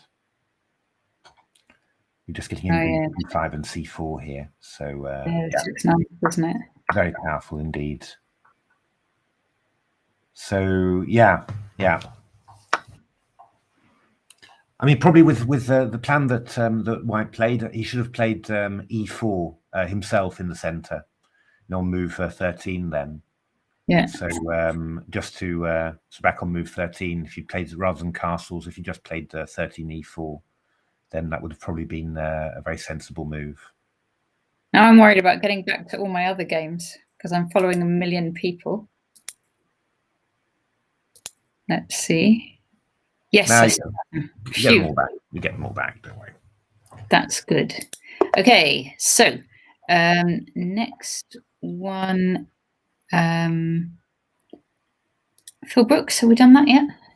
Yeah, we did that before. We should go back to the top. Let's go back to Mickey. Yeah. Okay, so we were talking about taking on e5, weren't we? This kind of thing. So yeah, this is so takes bishop b5, knight b5, and then a6, which I haven't seen before, but that's maybe not too surprising. So bishop e3, knight d7, then e6, just looking to damage the structure. So takes. We get this ending, castles, king c7, and now king b1.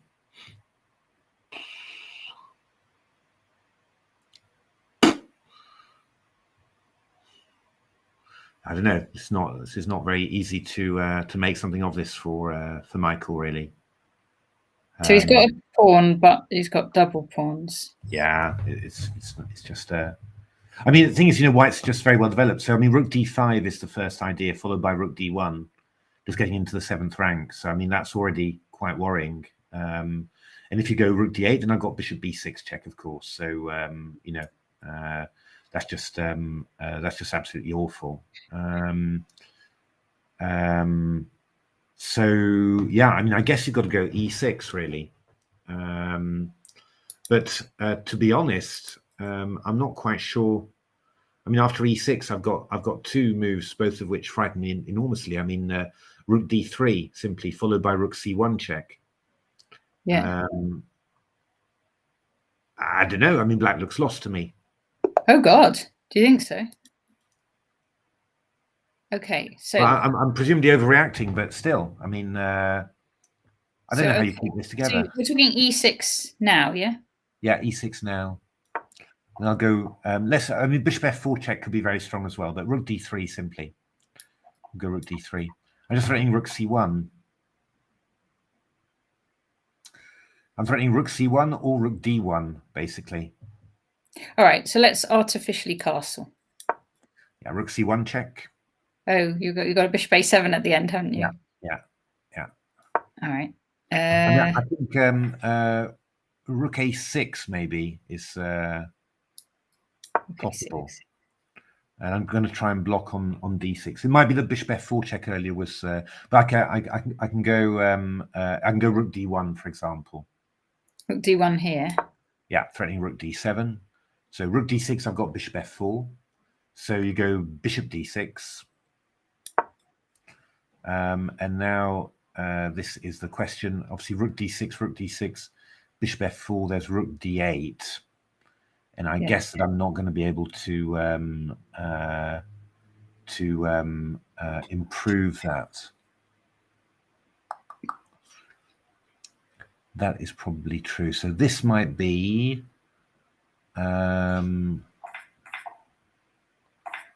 not a very pleasant pin, but it probably looks okay. So after rook a6, this is where we need to see whether we can find something. Yeah. I mean, I could play rook c1 check here. Yeah, that's a bit scary, isn't it? Well, no, I go rook c6. Yeah, and after bishop f4 check, I go. If I go king b6, then there's rook d7, which is really, again, annoying at the very least. But I can go king c8 maybe. So you're just going to take on here, yeah? Yeah, I mean, I'll go f6, but I've got bishop e3 check from what I mean. You know, it's all a bit. It's really. I mean, I've almost got mate actually, because after f6, I go bishop e3 check. Yeah, king a6. Here you go rook c6 check. Yeah, and rook a7. Yeah. So that's quite nasty. So, but after bishop f4 check, he goes back to c8. In actual fact. Here we go back to here. Yeah. I mean, I can go rook d1 then. Maybe I can play bishop e7, rook d7, and then rook e8. Yeah, it's all fine. What are you worried about? Yeah, impossible. So certainly rook d3, rook a6, but maybe instead of rook d3 then? Look, black can go here, here, and there. Lovely. Congratulations, I should say.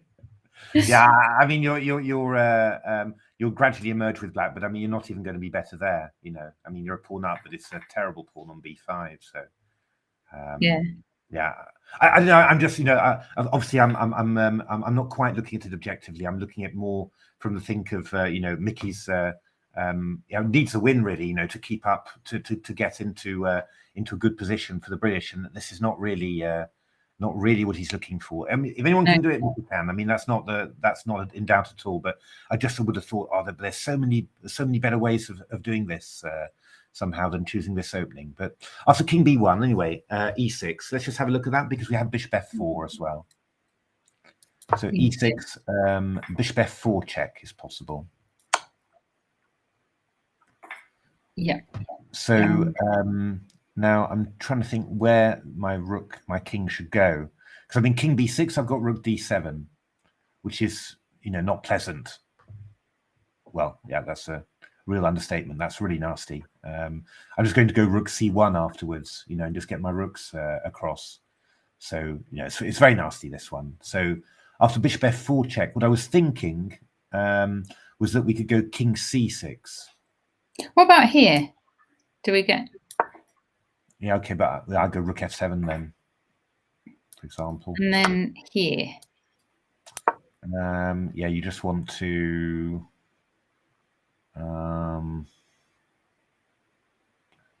yeah.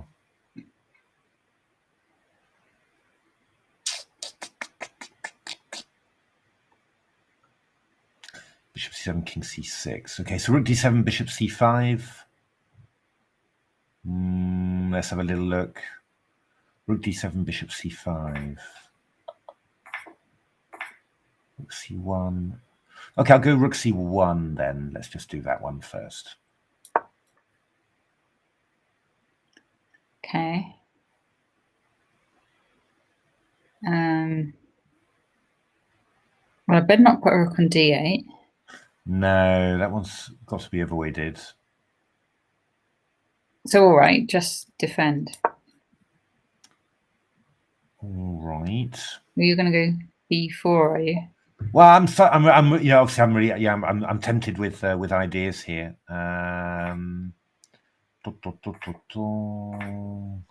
Maybe more sensible would be something like that. Possible, but I can take on f7, I suppose. And then I go this.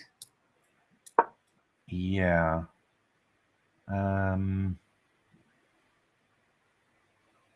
This is only playing for a draw, to be fair. Yeah, I mean, I can go bishop c7 check or something, maybe, and yeah, I don't know. I mean, it's just really again, it's all sort of. I'm thinking, where are the winning chances here at all for black? And to be honest, you've got to be accurate to make sure you don't end up in a much worse position. So yeah. But I was just wondering after bishop f4 check whether I could play king c6. I don't know. So bishop f4 check, king c6. Just to try and well, I was vaguely thinking, if rook c1, king b6. If you go rook c7, then I've maybe got moves like g5, to try and. What about bishop c7? Well, these are worries as well. Bishop c7, king a6. I suppose I'll claim. Can I? Well, you can't get to a3, so I'm probably. But I mean, rook hd1. Is again. You sort of say. It's a sort of ending that if I got this as white, I'd say, well, with compensation, stop analysing and say I'll be happy to play this in a game. It's that sort of thing, really. So. Basically, right. So basically, in terms of effort that black has to make, both to hold the game first of all, and then also to retain some sort of chances for white to go wrong. I mean, it's a huge strain. It's a very big effort, and yeah, I mean, I think you can definitely say that the Paul Dargan's opening, the B22 C3 Sicilian man, Sicilian has been a big success. Yeah, it's been a real success. I mean, you can't, Maybe Mickey hasn't actually been following the commentaries and doesn't know about B22 C3 Sicilian. It could be. It's possible. But I think it could also be, what I said, that Mickey knows it from the white side and sort of thinks, okay, against the sharp main lines, I've got lots of good stuff, and then just forgot a little bit that there's also a lot of quite equal stuff that can't really be played very easily for a win, which is really what he needs today, to keep on. To keep in the hunt for the title. I mean, it's not that it's over if he draws, but you're playing an opponent 600 points lower rated than you. When you're on board 2 in the British Championship, it's a lovely, it should be seen as an opportunity, and also, of course, for the white player, fantastic opportunity to play one of Britain's greats as well. So but for the just from the professional point of view, you say, okay, this is a chance that's been given to me. How are we going to make the most of it? And really, this sort of opening is not really doing not really making letting Michael show all of his qualities yet. He's just having to struggle in order to to keep anything alive, so that he'll be able to display those qualities. So yeah, FM Mass is asking about rook c7, then rook f7, and then bishop c7. I mean, I suspect this is also going to be good for white, and yeah. I mean, it looks like like black's got I said winning. That was probably an emotional reaction, but I'm just looking at all sorts of ways. You think white's really got a very good chance of coming out of this with just a very pleasant. Oh, and white has played rook d3. Played rook d3. Okay. Yeah. So we will see how this develops. Let's in the meantime look at Peshka the Great. What's happened there? That's a bit of a mess. Right, where were we before? We were just after early, weren't we? Bishop b3, 10 bishop b3. Yes.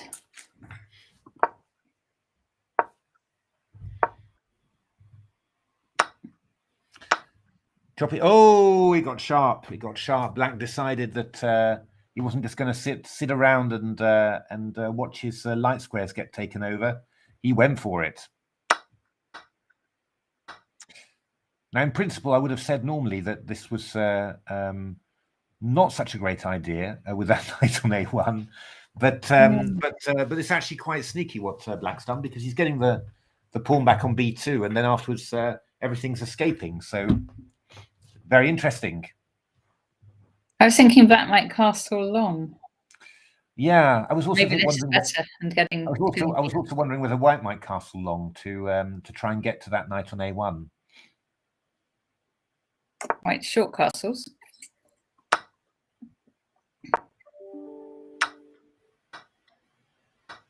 Queen c2, queen e3.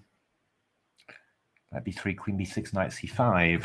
These are quite natural moves. I don't know whether they're the best ones, but they are all quite natural, and now quite crucial now, I suppose. White's got to do something, because yeah, I mean, if white doesn't do something now, then black's just going to keep on taking pawns. That's the problem. There's queen a4 to b5. I mean, there's even a move like queen b3, which is starting to get a bit worrying about how am I going to avoid the exchange of queens in the long run? So we need something here. But I'm actually not very sure what white has got here. And also, black could think about king f8 and king g8. Yeah, that's also picking up the bishop. Yeah, okay. So it could be good for black, this one. Yeah, I don't see very easily what white's doing here. Just and obviously this bishop on h8 is actually a very bad piece. So I mean, you're looking at stuff like bishop e5 or knight e5, but it doesn't really look very convincing at all. It might be what you have to do, but in principle, I think black should be doing very well there. So yeah, maybe knight takes c5 is the move that you've got to do. It's possible, but rook e1, okay, setting it up. I was actually wondering about but then that's yes, no, that's the point. F6 maybe. F6 possible. So just to block that bishop in on h8 and threaten king f7, that's and then if you go bishop takes f6, I go knight d7. That's the big point. With a fork. Yeah, and then queen b7, rook b8, and then you just emerge with with a very solid extra piece there. So yeah, so black's piece is looking better at the moment. I think black's quite a bit better there actually. So yeah. All right, I've noticed checkmate a lot has a win. So that happened. I'm not going to do any analysis this time. This is the birds. Okay, checkmate a lot. There is no need for any analysis. Checkmate a lot played the birds, and he won, and it's just logical. That's the point. Right, where were we up to? We had done b3. We were up to. We said 98, and we said is checkmate a lot going to play h4, or is he going to play castles? A bit earlier, Natasha. There we go. Castles. Yeah.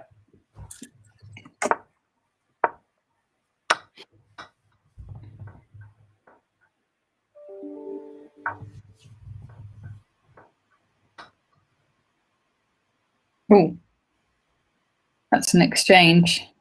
That is an exchange indeed.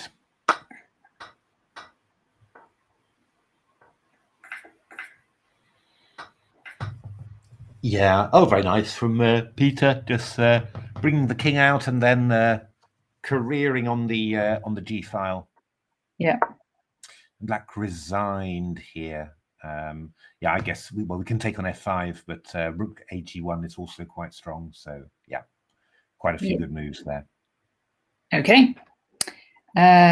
So let's go back to McCarthy, Stone, and Freddie the Mate. Okay, so when we left this, black had quite a promising attack. Indeed. So where were we? What number? 18. 18. So yeah, this was, yeah, we were thinking about Queen D2 here. Queen D2 or even Knight E5 were the moves that we were looking at. Yes. Yeah, all of them quite yeah, very interesting. You know, probably Queen D2 would have been my choice, but yeah, all of them very interesting. But these kind of Queen F2 threats. Yeah, it looks like the simplest one, really. You know, just Queen D2 and then let White decide, you know, how on earth he's going to deal with the threats. But Bishop D5 was played. E takes D5. It's a bit annoying, that one, because the Queen reestablishes control over E3. You know, that's why I didn't like it immediately. So Queen F4, Queen E2, Knight B6, but it's still quite difficult for White here. G3, Queen D6. So Black's going to win a pawn. I mean, that's definitely clear. So this knight still looks better than the bishop at the moment. Indeed, yeah. No, so that's why Johnny Payne played C3. Yeah. D takes C3. Then you can't take on C3 because of knight takes C3. So he went bishop A1. And, well, I mean, you sort of feel this is definitely, there should definitely be a win here somewhere, you feel. But you've got to find it. And obviously it's not 100% easy, this. So so what happened here in actual fact? You kind of want to keep that diagonal blocked if you can. Yeah, so Black played C4, which it all feels good. Takes on C4, Queen B6. Check. Queen B6, Queen C5? I'm not sure. Knight E3. So that's quite a nice move because the rook can't leave the back rank because of Queen B1. You know, that's one of the points of Queen B6. So Rook E1 was played. Oh, you feel like there still should be something, don't you? Yeah, I think all credit to Johnny Payne for staying afloat here, because it looks like it should be Queen C6 I'd look at. Or... Yeah, King G1 is played then. Oh, there must be something. King G1. Yeah. Anyway. Okay. C2 was played, which again looks very powerful. Bishop B2 was played. And now what you do wonder about as a possible move. Knight D1. Well, yeah, that was what I was thinking. Knight D1. Just got to watch out that you don't get any, there's no Bishop G7s or anything like that. Or Queen E7s. Which might be, you've got to calculate that accurately, and I'm not 100% sure about it. I mean, what Black played looked very sensible, right? I mean, Queen takes B2. Takes. Take H6 gives the king an escape. Yeah, very, very sensible. Rook C1 played, and now would maybe something like Rook D8 have been very strong here? Maybe. Yeah, that would have been strong, I think. Well, White plays King G2. So let's... I can do analysis on this one. It's not finished. It'll only mess up if the game finishes while I'm there. So where were we? So Rook C1, 30 Rook C1. Rook C1. So we're looking at Rook D8. Yeah, but then you're throwing Rook D1, you're throwing Queen C1, but White goes King G2 then. And the problem is that Rook D1 will just allow Queen E8 and Queen E4. That's the bit of the problem. But now could I maybe go Queen A2? Could I do that? And you go Queen E4 or Queen E2 to pick up the pawn on C2. Not 100% clear. Well, I mean, you know, a good ending for white. I mean, black's a pawn up, but yeah, you really do feel that there should have been something. Hi, Checkmate a lot. We just saw your game just now with the birds opening.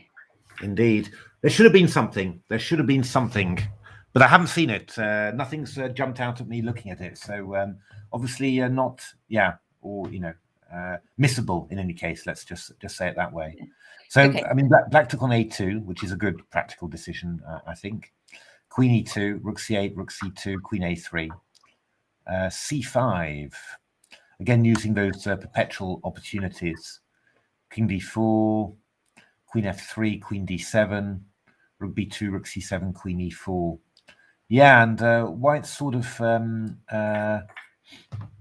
Why can't black play Queen B1 instead of Queen A2? Is the question. Can I have a look? Here, Queen B1. Yeah, I guess we go King G2.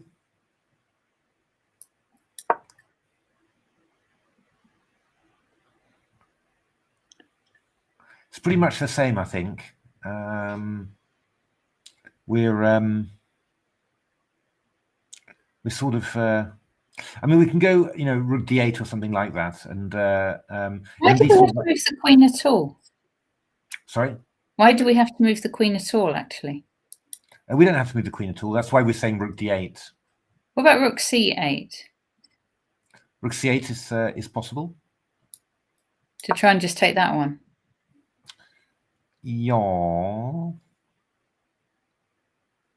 mean, I can go Queen D2 here. Queen D2. Are you going to come up with some sequence that forks my rook? Yeah. Typical. Yeah.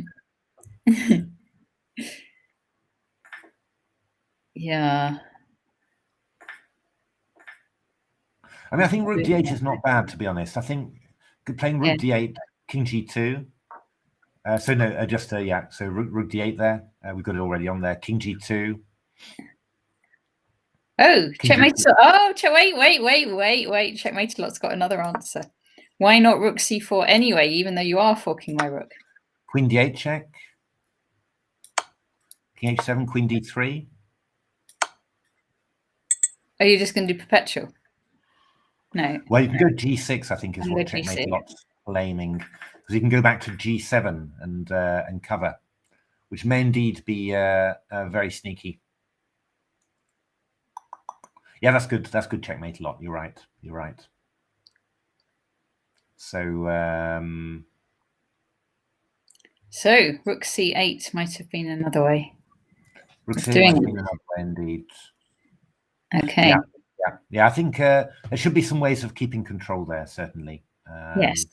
All right. So this is what is happening. Yeah, we've got down to Queen E4.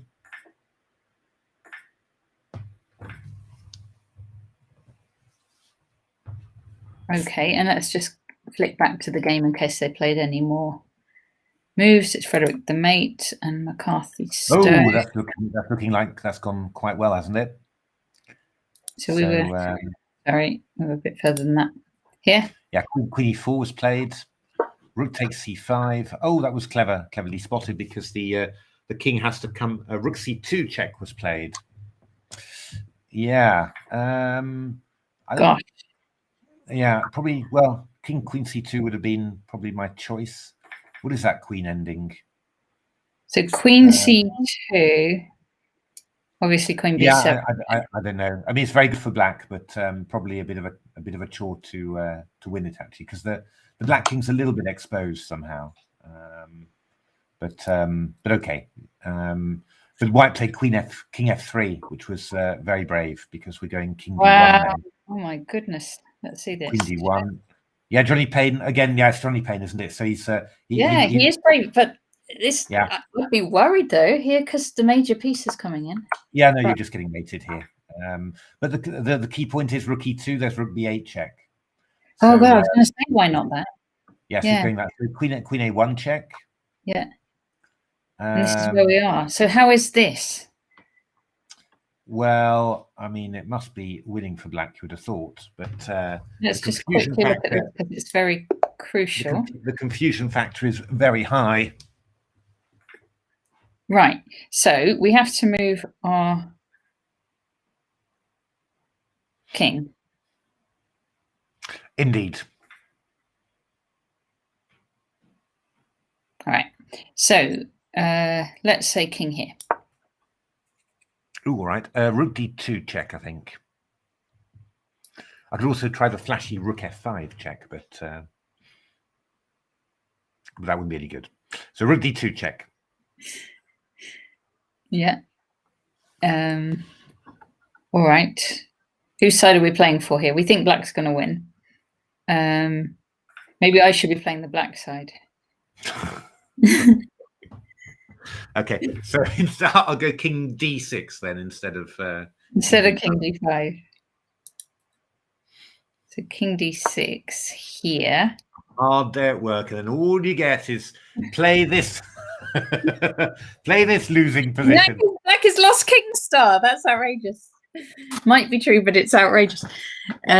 Okay, so okay. You're gonna win this game, and I don't know why I'm letting myself in for this stuff. Let's go. No, hang on. What about you could do queen? Anyway, queen a6 might have been good as well. You can only play one move at a time, Natasha. But if you want to play, right, I'm going to go queen a6 then, just for. If you want to change your move, that's totally fine by me.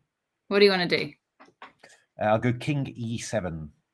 Yeah, you're going to make me fall for the same trap. King e7. So I can't go rook e2 still because of the same reason. All right. Well, Frederick the Mate has already won, I have to say. Which is actually big news. Let's have a look. Let's have a look what he did. Very, very strong. All right. Did you want to see the actual game? Yeah, let's see the actual Rather than my attempt to win the game. Okay. Oh, this is very nice. So where were we? The queen a1 check. That's where we were. Queen a1 check. Yeah, black played queen d4, and now got beautifully skewered here with queen h1 check. Oh yes, and the rook on b7 falls. That was very nice. That was very nice. Gosh, well done, young Frederick the Mate. Indeed. Yes. Very good game. Very well played. Very good game.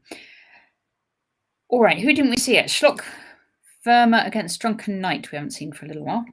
Yeah, so this was where White played d5 early in the opening and swapped off the isolated queen's pawn. We had a lot of things taking, so there we go. And yeah, just proceeds bishop c6. That's a little bit dodgy, especially when you've played a4. It's a very risky move to do because you can't put the pawn on b3, so d4 is going to be weak all the time there. But okay, White played bishop c5, rook b8, knight d4, rook b2, takes king f8, rook fc1, rook b7. So White's made things a little bit uncomfortable for himself there. And actually, there's a really huge threat of just rook bc7 and bishop d7 now. Which I'm not quite sure how White should deal with, to be honest with you. Right, he's going to have a think about this then. Yeah, I mean, the one thing about it, if I go rook bc7 and then bishop d7, I've got the tactic knight e5 to get out of jail. So presumably, well, Black's got to play f6 and then. Yeah. I know even that doesn't work actually. So it's not going to be quite as easy as all that to get the knight. But still, yeah. I mean, I guess White should probably play f3 and king f2 then, and just Yeah, get the king out. I don't know whether you should play a5 first, maybe. Maybe you should play f3 and after rook bc7 go a5, maybe. Just to make sure you don't get your pawn put on a light square. And then black's got to work out how to win this knight. It's not easy. Bishop d7 allows knight e5. Well, maybe we go around the way now that it's like that. Bishop b3. Is that going to be... We'll go bishop b3 round to a4. That is probably a better path. Bishop b3.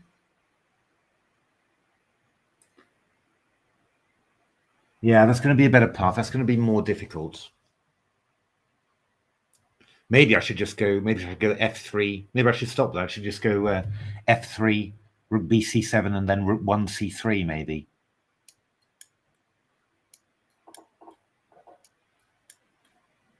Just to stop you playing bishop b3. Very tight. I mean, you're just surviving. You're really just surviving on tactics there. I mean, if you want to get your rook free, you could go, rook 5 c2 and knight d4. But then there's a big risk of getting of things being taken off, and then bishop b3 forks the remaining knight on c2 and pawn on a4. So yeah, I don't know. I mean, it's really going to be depend very much on tactics whether white's surviving this or not. So f3, bishop b2, bishop b3 first. No, knight a5 then. And knight a5. You've got to go rook bc7 first. Yeah. And then trying to avoid it. And then, well, yeah, okay, but it's your main threat though. And then, yeah, if I go a5, then probably bishop b3 is going to be good. It looks like. Oh, well played, Ocelot. Came 5th in League 5B. Fantastic. Hey, brilliant. Well played. Well played. For people who don't know, there's every Thursday and Sunday there's a match against other teams in the league, and English chess players have a team in it. So do join. Think about joining that after the online British is over. Okay, let's just check back in on Nutflush and Mickey, because we were having a little look at that position. We were finding it quite tricky for Mickey. Yeah, I think we basically got what we were looking at, more or less. So rook a6 was played, then bishop f4, king c8. Yeah, we mentioned this. Bishop c5, played by Mickey. Are we looking at bishop e7? That was bishop e7 was your idea to... bishop c5 was my idea. No, bishop e in this position, bishop e7, rook d7, rook e8. And then you said that black could emerge with f6 and e5. But bishop c5 is also possible. Rook d7, rook c6, rook f7, and rook f8. Takes, bishop e5, g6, f3. Yeah, what can you say? White is just better here. Yeah. Okay. So I imagine that Mickey will, would simply hold this, of course. But it's going to be. It would be it would be an awesome performance if you managed to win this, because the number of pawn weaknesses that you've got. It's. Even if you could imagine winning a pawn in a rook and pawn ending, you still have lots of, so many weaknesses that it would be very difficult. So, yeah, going to be a tough one. Going to be a tough one. We're going to look at Hebs against Whimsical Jam. Oh, what happened there? Yeah, so that's just a win for white. And we were looking at it all. There was a castle queenside business, wasn't there? Oh, that was ages ago. Yeah, there've been a lot of moves since. Yeah, there we are. And white's won. So yeah, well done, Mark. Well done. Hard luck Whimsical Jam, but yeah, obviously playing against a very strong player there. So well played, Mark. Just a rough time last few rounds, but has come back swinging with a win in the Bishop G5 Sicilian. So Nidal Sicilian. So doesn't get much sharper than that. Okay, let's see Shavs against Tactic Monster. All righty. So what have we got here? So white is actually a pawn up. So yeah, we saw this position. It was quite a sharp one. black sacrificed a pawn early on for a grip on d3, but it wasn't really clear how it was going to get through, and somehow white's emerged here with an extra pawn. Hey, Peter. But not a very easy one to defend. And this move g4 is really risky. Might be good, but it's really risky because white's king was nice and safe, but now it isn't. So I think anything could happen here. And this rook on e5 is very well placed to swing over to g5. So I'm a little bit ever so slightly concerned about this. Now I guess that the white's idea here is to play rook takes e4. Getting that rook active, and then after rook takes c5, we can just take and rook e7. So that is possible. I mean,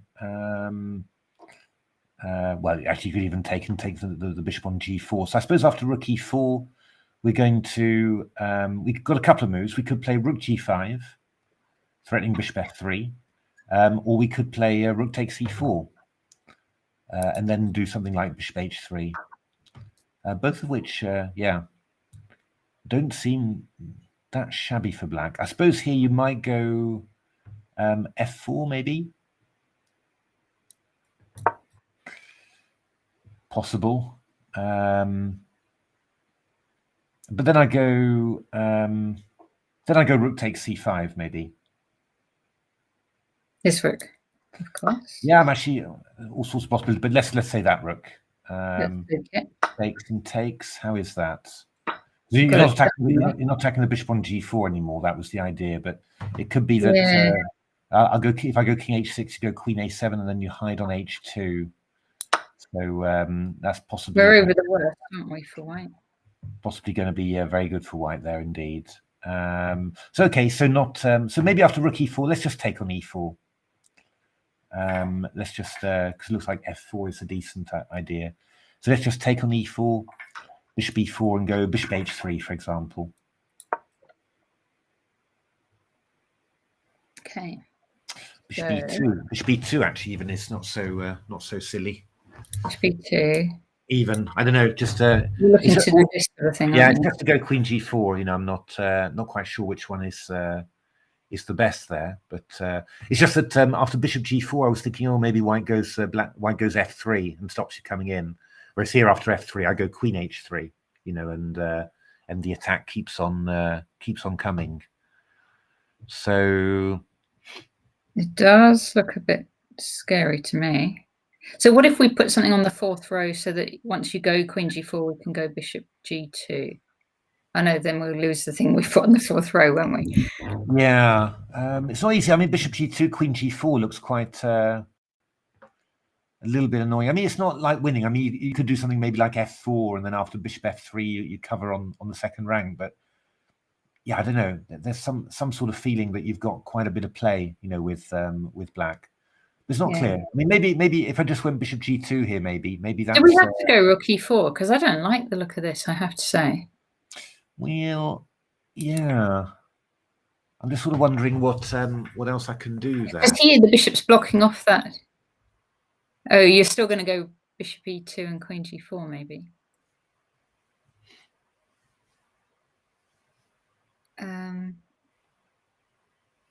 So what about c6?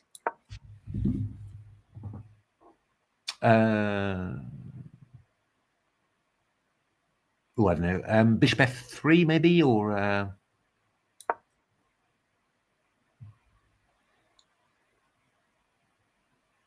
was just going to try and I wanted to slow it down with like rook. Does that slow it down? Not really. I'll just take it. Oh, pardon me. And then go queen d7. Yeah. Doesn't help. No.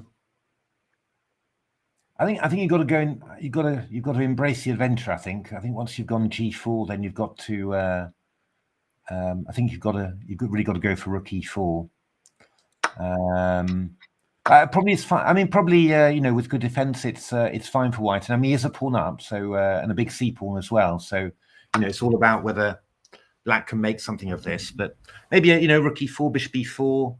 If I go bishop e2, maybe I just go bishop g2, maybe. Yeah, queen g4, and then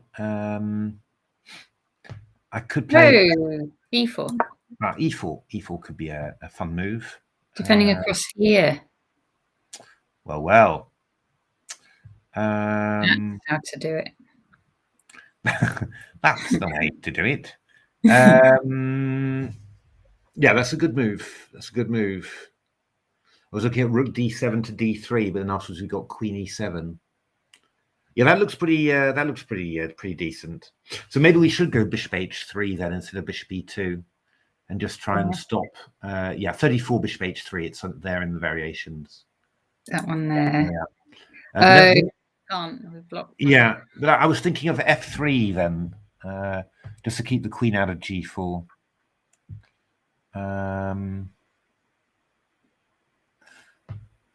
Yeah, not sure. I feel like queen b8, for example, just for the sheer hell of it, just to threaten rook takes c5 and then queen g3 check. There's counterplay. I mean, I'm not sure. You know, I'm not sure, but it's you sort of feel there's going to be twists and turns in this game because it's what white does is pretty risky, really.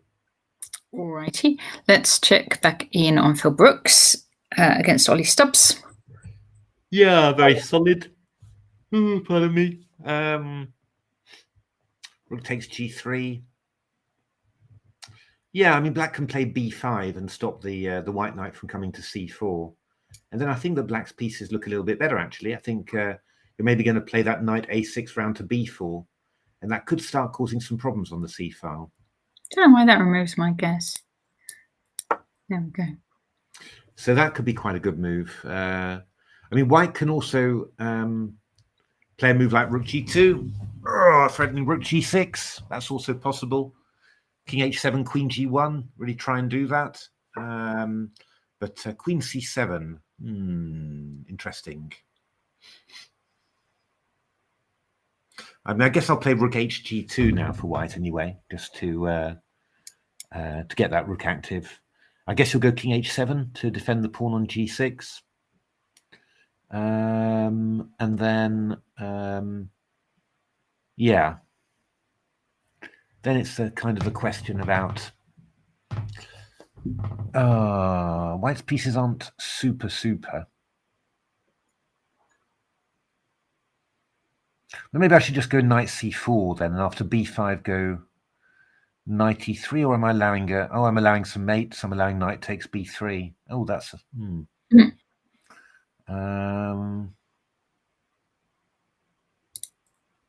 yeah, I think black's doing quite nicely here. I think yeah, black's doing nicely here. I think. I mean, I think we're even threatening knight a4 at the moment, followed by queen c3, which would be which is going to be mating. I think so. I think yeah, I think this is pretty strong. Yeah. All right, we're going to look at cute puppy and I'm a pickle. We didn't see this game at all yet, I think. Indeed. So, double rook and pawn in game. So I just seen that Peshka the Great has lost to. We'll have a look at that in a second. Yeah. So king a1. So what can we do here? Cute puppy offered a draw. Yeah, I mean, rook a3 check must surely be quite good. b3 is also going to be quite good. Big problem is that you can't really get off the. This king's a bit constrained. Yeah, the ranks there. I mean, if you go rook takes g4, then I'll probably go b2 then. So rook e1 check. I'll probably go round to d5, I guess. Yeah, definitely looks like black's. Yeah, black's well on top and probably winning. I think this one. All right, let's see Peshka the Great. Let me see if I can see it. Just below there. Okay, so now this was looking fine for white, wasn't it, when we saw it before? Well, no, it was looking quite difficult actually. After queen b6, knight c5, rook e1, f6 was played. Actually, the line I pointed out was played. So 20 rook e1, f6. bishop f6, knight d7, queen b7, rook b8. Oh, the book. Yes. Yeah, yes. yeah. Queen a7, knight f6, and that was basically Okay. that was basically that. So yeah. Yeah. Oh, Okay. nice finish there. So yeah, hard luck, Peshka the Great. That was yeah. Okay. Well played, Black. Yep. All right. Do we see? Oh yeah, okay. So bishop h3 was played. Ooh, there's tactics. Tactics Monster is bringing out the tactics. So we said bishop rook e4 was played. This is going to come in here. Bishop Okay, h3. yeah, we did have this rook e4. We were looking at that. So takes bishop h3 was We were played. looking at that. We were looking at that. F5, yes. F5 was played by Tactics Monster. So queen c3 check, king h7, bishop d5, and now the lovely move queen d8, hitting d5, d5 and g5. That square. Yeah, so some difficulties. Well, I mean, it's just very unclear position. Horrendous, isn't it? I don't know. I mean, if we go something like queen e5. Yep. I need a board, I think. Queen e5, queen g5. King f2. King e1.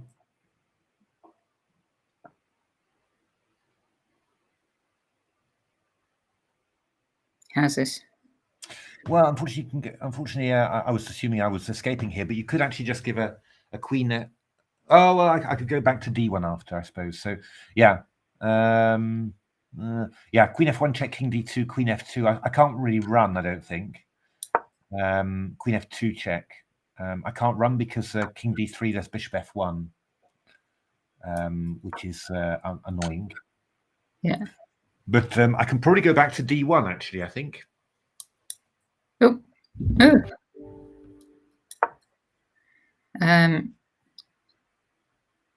Yeah. Ah, no, I go rook d7 there, don't I? Sorry, I'm missing a key point. And after c6, there's queen takes f3 check, which I hadn't fully appreciated. So, I mean, that's not. Is that 100% clear? Yeah. King e1, I go queen h1 check, probably. You do. That's not going to be losing anyway. King e1. King e1. You can't go here. Oh no, I can't. So rook okay, but then rook d5, queen. Sorry, rook d5, queen e7 was what I was wondering about. That's why I was looking for something else. King h6, queen h4 check. Yeah, but I can probably. Well, I could. I was thinking take c7, and then I have to go f4, and then yeah. It's just a winning rook ending, I suppose. That's just getting a bit pessimistic about stuff. But no, that's just c8 queen takes and f3 or fe or rook e5. It should just be winning. That should be fine. Not f3, probably rook e5 is the best, I think. Just bringing up the e pawn. Yeah. So yeah. But okay. I mean, all this is whatever it is. It's just incredibly fraught for white. So this is going to be a toughie. It's all gone a bit risky, really. Right. Well, we're going to check in on then the chess queen 9-6 against Slow Sloth. So this is the second time they've played today, with Olga winning this morning. So we have to cheer, I think, for Tashika so that it's 1-1. Okay, and it's looking good for. Oh, I can't work it out actually. No, White's given up a rook for this, and we'll win a rook back, I guess. Yeah, no, the material's going to be. It should be a good rook ending for White, I think. So if King f8, we can go bishop takes c8, rook takes c8, rook h8 check. So here, bishop c8, rook takes c8. Rook h8, rook h8, rook h8. Sorry.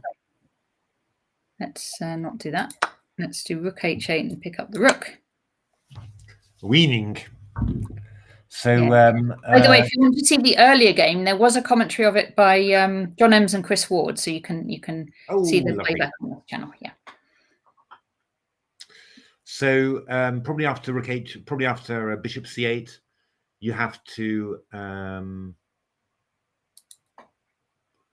a minute. So Bishop D7 check. You should maybe need to go King D8 after Bishop D7 check. Yeah, King D8. But then I'm thinking maybe just take that bishop. Yeah, I can go Rook CB8 then. That's the only thing, and I'm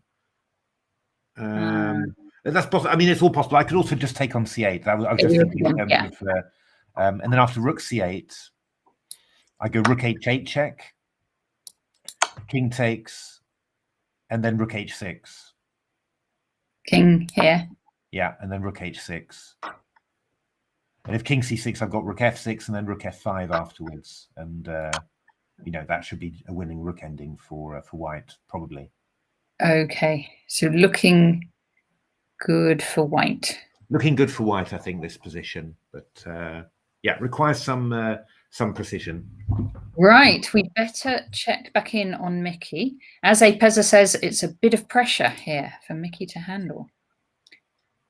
Indeed, yeah. I think Mickey's gonna hold this fine. Yes. So now, where were we? I don't think it really matters that much. Yeah. It's just sort of random moves, really. Random improving moves. Yeah, I mean, you know, white's got a better structure, but I mean, where are you going to create a passed pawn? It's not really very easy to see. You know, that's the problem. And black's rook is active, so you know, I wouldn't expect white to be able to do very much. But this should also be, you know, this should be just completely safe for white, basically. You know, that's the thing. So maybe King E2 is a decent move. Maybe thinking about playing G4, that's possible. But yeah, Bishop B4. Question for you: would you want to swap bishops?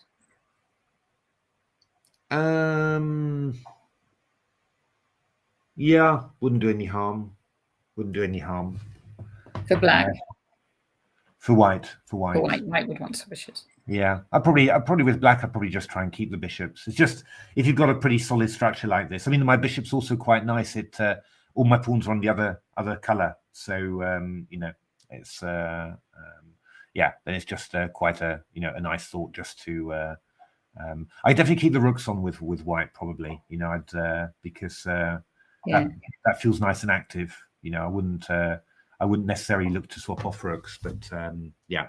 As I said, you know, it's I really think that you know, white should be very comfortable here. The thing is, it was a slightly strange move, Bishop B4, because that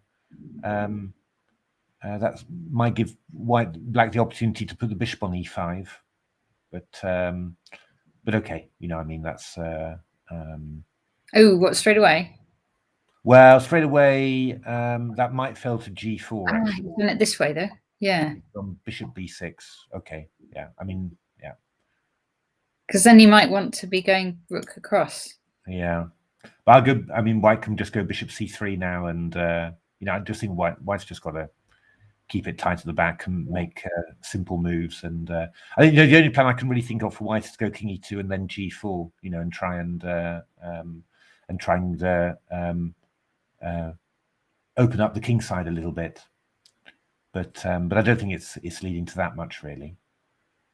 But that would be the best try, I think. You know, King E2, G4, and then maybe try and get a little bit of action in there. But yeah, as I said, you know, I think it's really more or less even.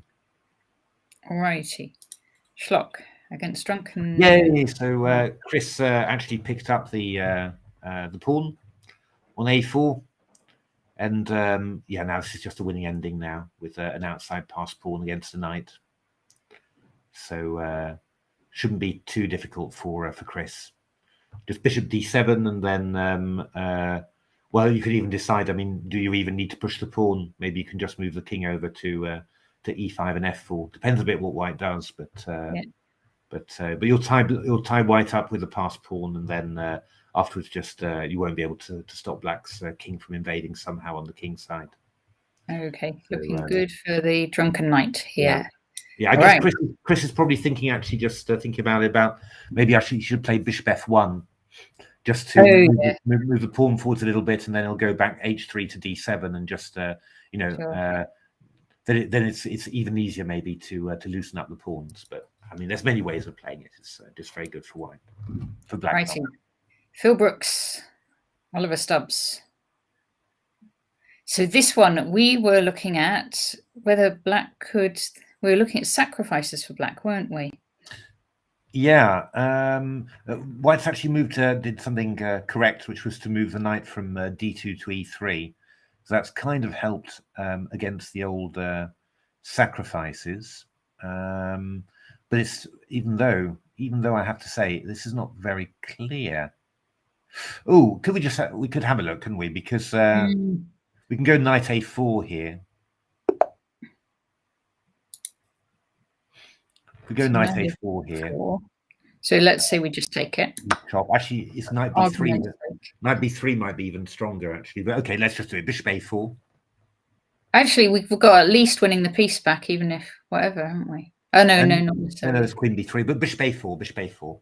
Bishop a4.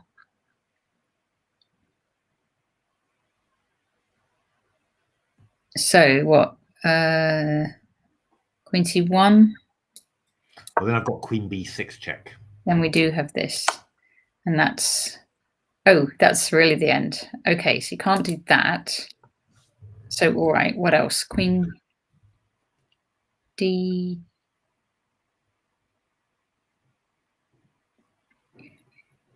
Queen d3. You've got bishop e3 at least. Queen b6 check actually is. Yeah. So is this just winning? Well, it's queen d2 here. The line I was looking at was queen b6 check, king a1, and rook c2. Yeah, because it's pinned. This is pinned. It's pinned. Well, yeah, not well. I mean, if knight c2, I go queen b2 mate. That's true as well.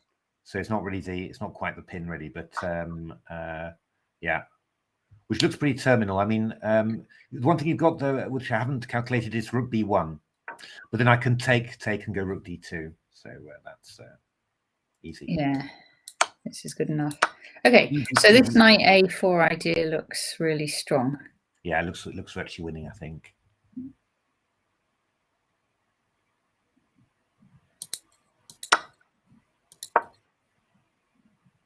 You don't have to take it, though, I suppose.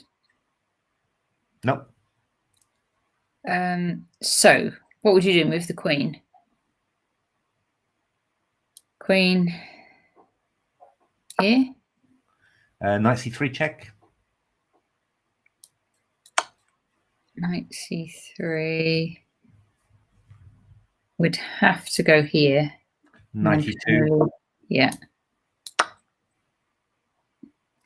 And queen c1. So that doesn't work either. So this looks pretty okay. What about? Oh no, you can't do that. So this looks pretty good. Yeah, I think it's completely stuffed. I think, yeah. All right, let's just go back to the game and see if he's. I think he's still having a think. Yeah, he's. Hey! Well done, Ollie Stubbs. Well done, Ollie Stubbs. Thank goodness. Thank goodness we saw that. Looking at the queen d2 play, yeah, knight c3 check and take c2 is the. Just to say, Mickey's game is now finished. They agree a draw. So that means Keith will be in the lead going into tomorrow. Excellent, yeah. Hard luck, Mickey. Very well played, Paul Dargan. Excellent. And but we knew which opening you were going to play. We knew which opening shouldn't be played against you. The B-22 bomber. We said Mickey shouldn't play the Sicilian. Indeed, indeed. All right. We kind of said that. So, right. Whoa. I mean, Tactics Monster is carrying on his record of having extraordinary games, you've got to say. I mean, they've really been they've been complete thrillers. You know, the game he drew with Hebs, the game that he had against who was it yesterday? But this incredibly thrilling Rook and Bishop versus Queen ending that turned around, you know, very unluckily for Aryan, but it was a great game. So he played Farmer yesterday. Oh, that's right, and this one's very exciting as well. But seeming to go, I would have thought that it's going Black's way, this one. So, but still anything but clear, of course, about how to get this one, how to put that one away. Ocelot Bishop C4. This was the previous game. Then there was I think there was a Knight C3 check with a horrible fork. Indeed, yeah. So okay, so but what's going to happen here? Are we going King C5 now? Let's see. So King C5. These games are exhausting. There's so many. There's a lot of crazy games. Good games today. I really like the games today.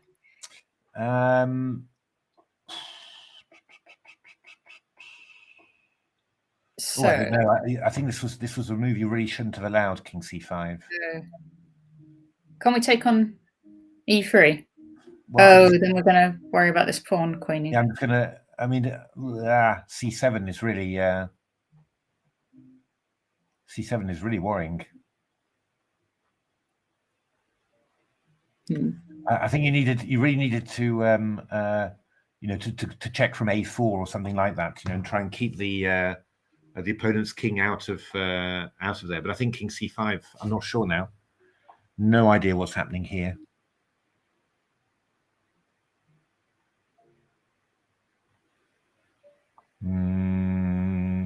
All right, so what if we do this? Okay, I'll go C7 then. The sheer hell of it. I'm going here. King D6.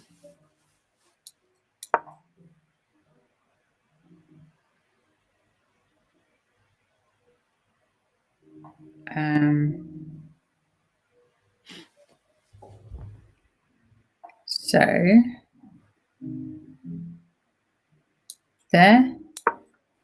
Is that a bit defensive? And Queen F6.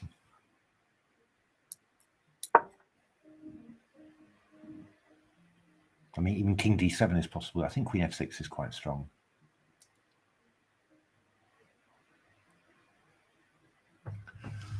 Don't know. I'm a bit worried. Wait a minute. Let's go back to there because we do have a check.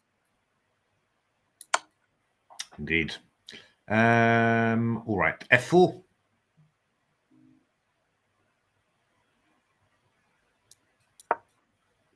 Making up as I go along, really. King D7 was probably stronger, actually, come to think of it. But you can change if you want to. Oh, okay, we'll go King D7. King D7. King D7. Okay.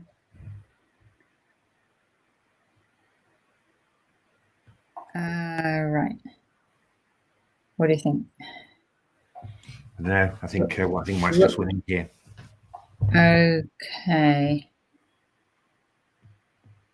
Don't know. Yeah, I guess think. Let's have a quick look at the game. Yeah. Queen A3, Queen D6. Queen A6 was played, which is quite resourceful. King D6, Queen A3, but King C5. Yeah, this is a bit of a problem now. Because Queen C5, King C5 is probably just winning for White.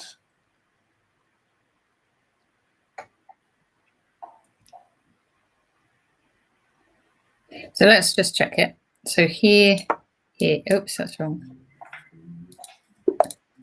So here.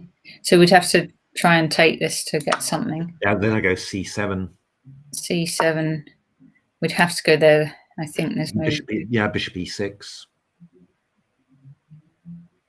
Choice, and then here, and that's it's just winning. Too bad. Yeah. Okay. So, what do you think then? I think Black's lost. Yeah. There's nothing to do anymore. It's just yeah. Hard luck, black. I mean, again, really exciting game and all that, but it's looking like just drawn the short straw again there. All right, let's check chess, queen, and sloth. So it was looking good for white when we last saw it. Oh God, look at that pawn on a2. So black's generated quite a bit of counterplay there. I guess rook a6 is white's idea here. Yeah, just getting behind the pawn. Oh, but I think black isn't clear anymore, is it? Well, I think maybe rook 8 b5 here would be a decent idea. And after bishop a2 or rook a2, we just take it off and take on e5, and then you're never going to win with double f pawns. So I think that looks like black's managed to fight, and she played it fight a way out of this position, and it's going to lead to maybe a draw. Yeah. Could black win? No, you're too solid here. I mean, rook takes a2 is probably the simplest, and then it's just all right. Shock and Drunken Knight, that was clear, wasn't it? This one is as we bishop b7 rather than bishop b6, but it's just there. So we'll just take and go c8, and we can stop the pawn. Okay, so this one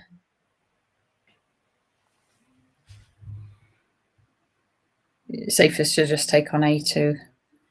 Yeah, rook takes a2 is just a draw. A bishop a2 is probably the better move. Did I blow that? Says b22 c3 Sicilian. No, I don't think so. I think he always had just enough to. We didn't find any winning lines at all for you. Maybe the ending. By the way, for the rest of the chat who doesn't know, b22 c3 Sicilian is Paul Dargan, who was just playing Mickey. Exactly. Yeah. No, I think rook d3 was the move we were looking at after e6, or maybe bishop f4 check first. But it was looking a bit similar. I mean, basically, black seems to be able to give up this pawn for this rotten pawn structure. But he's reasonably active. Pawns are on the opposite square to his bishop, so yeah, quite active. So we didn't see anything. Clear for you there, Paul. So I just thought you played well and put Mickey under pressure. And Mickey had to, it was going well for you when Mickey played 1c5.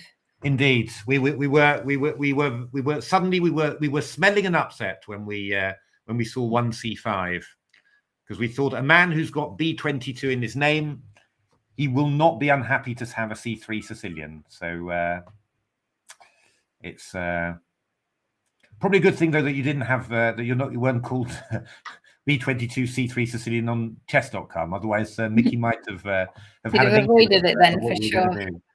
But no, very well played, Paul. That was really good game. Okay, so just 3 games left, we think. This one, the smart money is on a draw, we think. Yeah, absolutely. That's gonna end in a draw. Then I think Shav's Tactics Monster. Yes, that's gonna end in a 8 hours prep. 8 hours prep. B2 C3 Sicilian. B22. Sorry.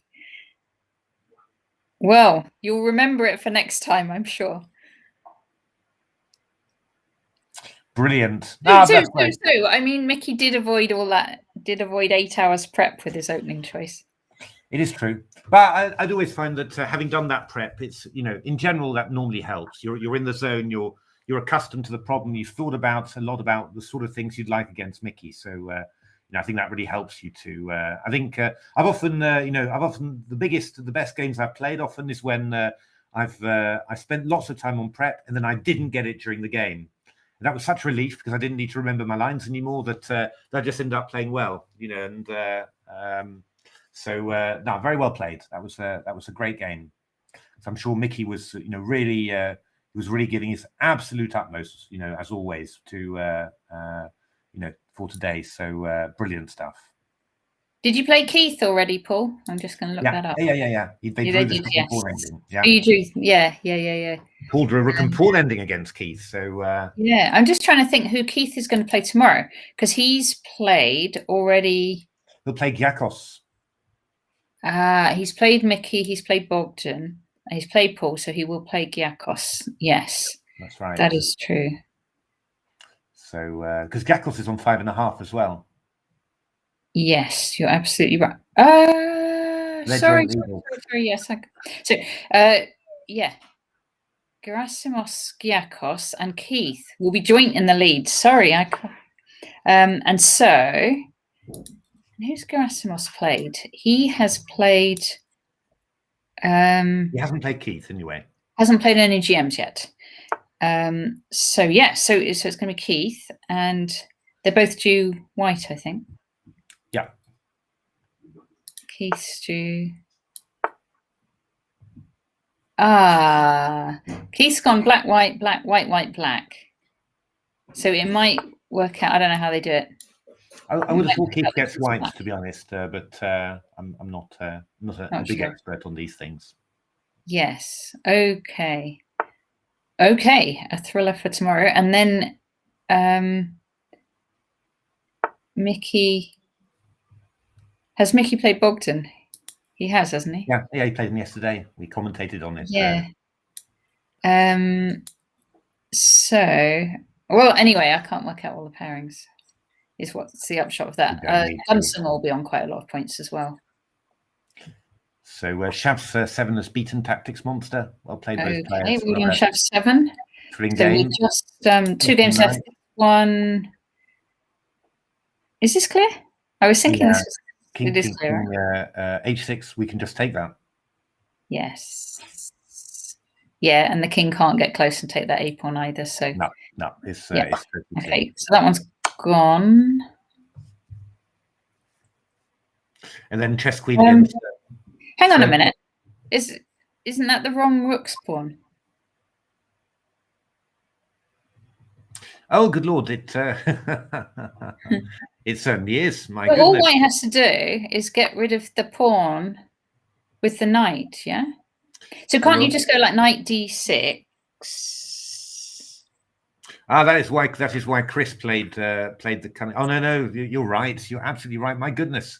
Oh, so oh dear me. Yeah, knight d6 works.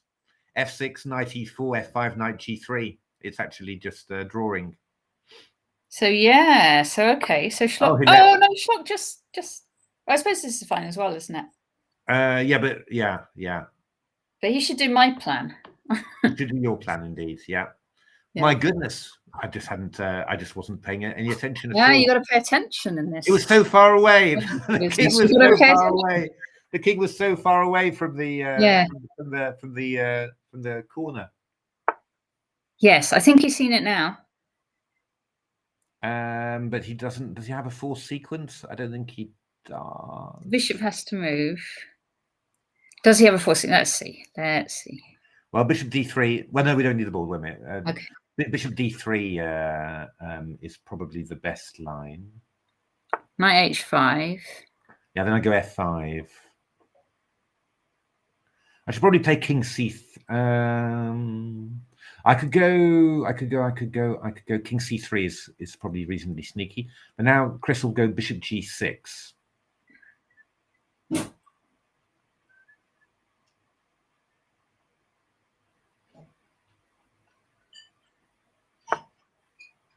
Now we've got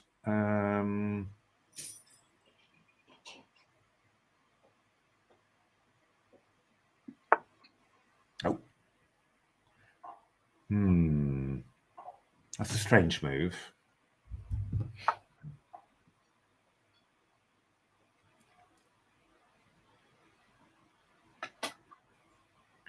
It would have been better just to keep chasing the bishop, for example, or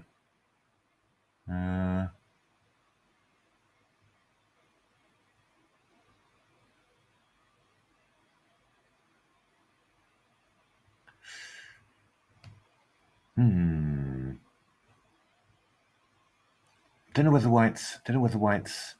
Has White seen the idea? I'm not sure.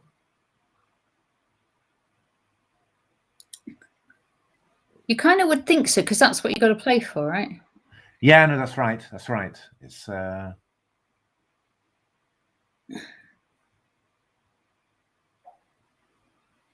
King G5 would be the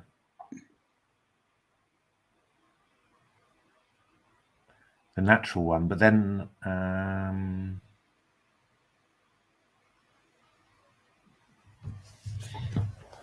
ooh, dear me. Yeah, I think King G5 is probably the best. Maybe we go knight D4 now to stop the pawn advancing. Yeah, but then we go King F4.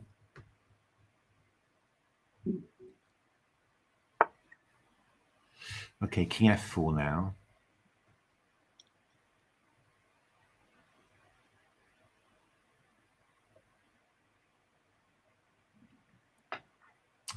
Quite sure how complicated this can be. Maybe it's just a very easy hold for White. Maybe it's possible. What? Just keep checking. No. I mean, just leave the knight. Stopping the pawn from advancing. At some point, if the pawn advances, then you might not be able to hold it back anymore. But obviously, if you manage to just stay on D4 more or less, then you should be fine.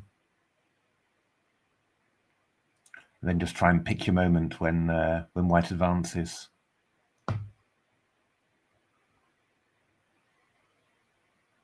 Because you could go and put your knight on G7. That might be a nice place for it. Then the king has to go all the way back again. That's quite amusing. Yeah, but then I might play the bishop to G6 and then come around and trap your knight. So if you do that, not sure. It's possible to get the knight trapped. That's the only thing. If knight G3, okay, knight C3. Now we go bishop E4. Stopping knight D5. Oh, Chris! Knight D5 check. Oh, that's. I don't think it was completely trivial, to be honest. After bishop E4, because we've dominated the knight somehow. But yeah, and offered to draw. Oh. just wait. Really, you shouldn't offer a draw like that. I know Chris will offer a draw. Chris would have offered a draw. Now he's going to have to go and take the H pawn, the A pawn. It's I see that Chess Queen 960 and Slow Sloth. Yes, they drew. All right, so those last two games are finished as draws. Okie dokie. I'll see if the results are up. Yes, they are. The ranking list is up, so I'll just put that on the screen. Right, let's do that. Chess results. And so we have jointly in the lead Keith Arkle and Gerasimos Giatros. We then have a group of 4 players following on 5 points, which is Mickey, Bogdan, Paul, the C3 Sicilian expert, and gunslinger Jonathan Blackburn, the Welsh online champion. And then Ollie Stubbs, and then a group of players on 4, including a stack of juniors here. Ian, Yichin, Freddie, and then more experienced players, Peter Finn, Checkmate a Lot, Robert Starley, and another junior, Edison Zhu, on 4. And then a whole lot of other players. So, okay, we are back tomorrow at 7 p.m. for the next round of the championships, round 8, getting right to the closing stages now. Can Keith hold on to this lead? Can Gerasimos be the new online champion? Can Mickey or one of the others catch them up? We're also back, John Spillman and I, at 1 o'clock tomorrow for the next round of the women's event. So please do join us at both of those times tomorrow. And thanks everybody very much for watching.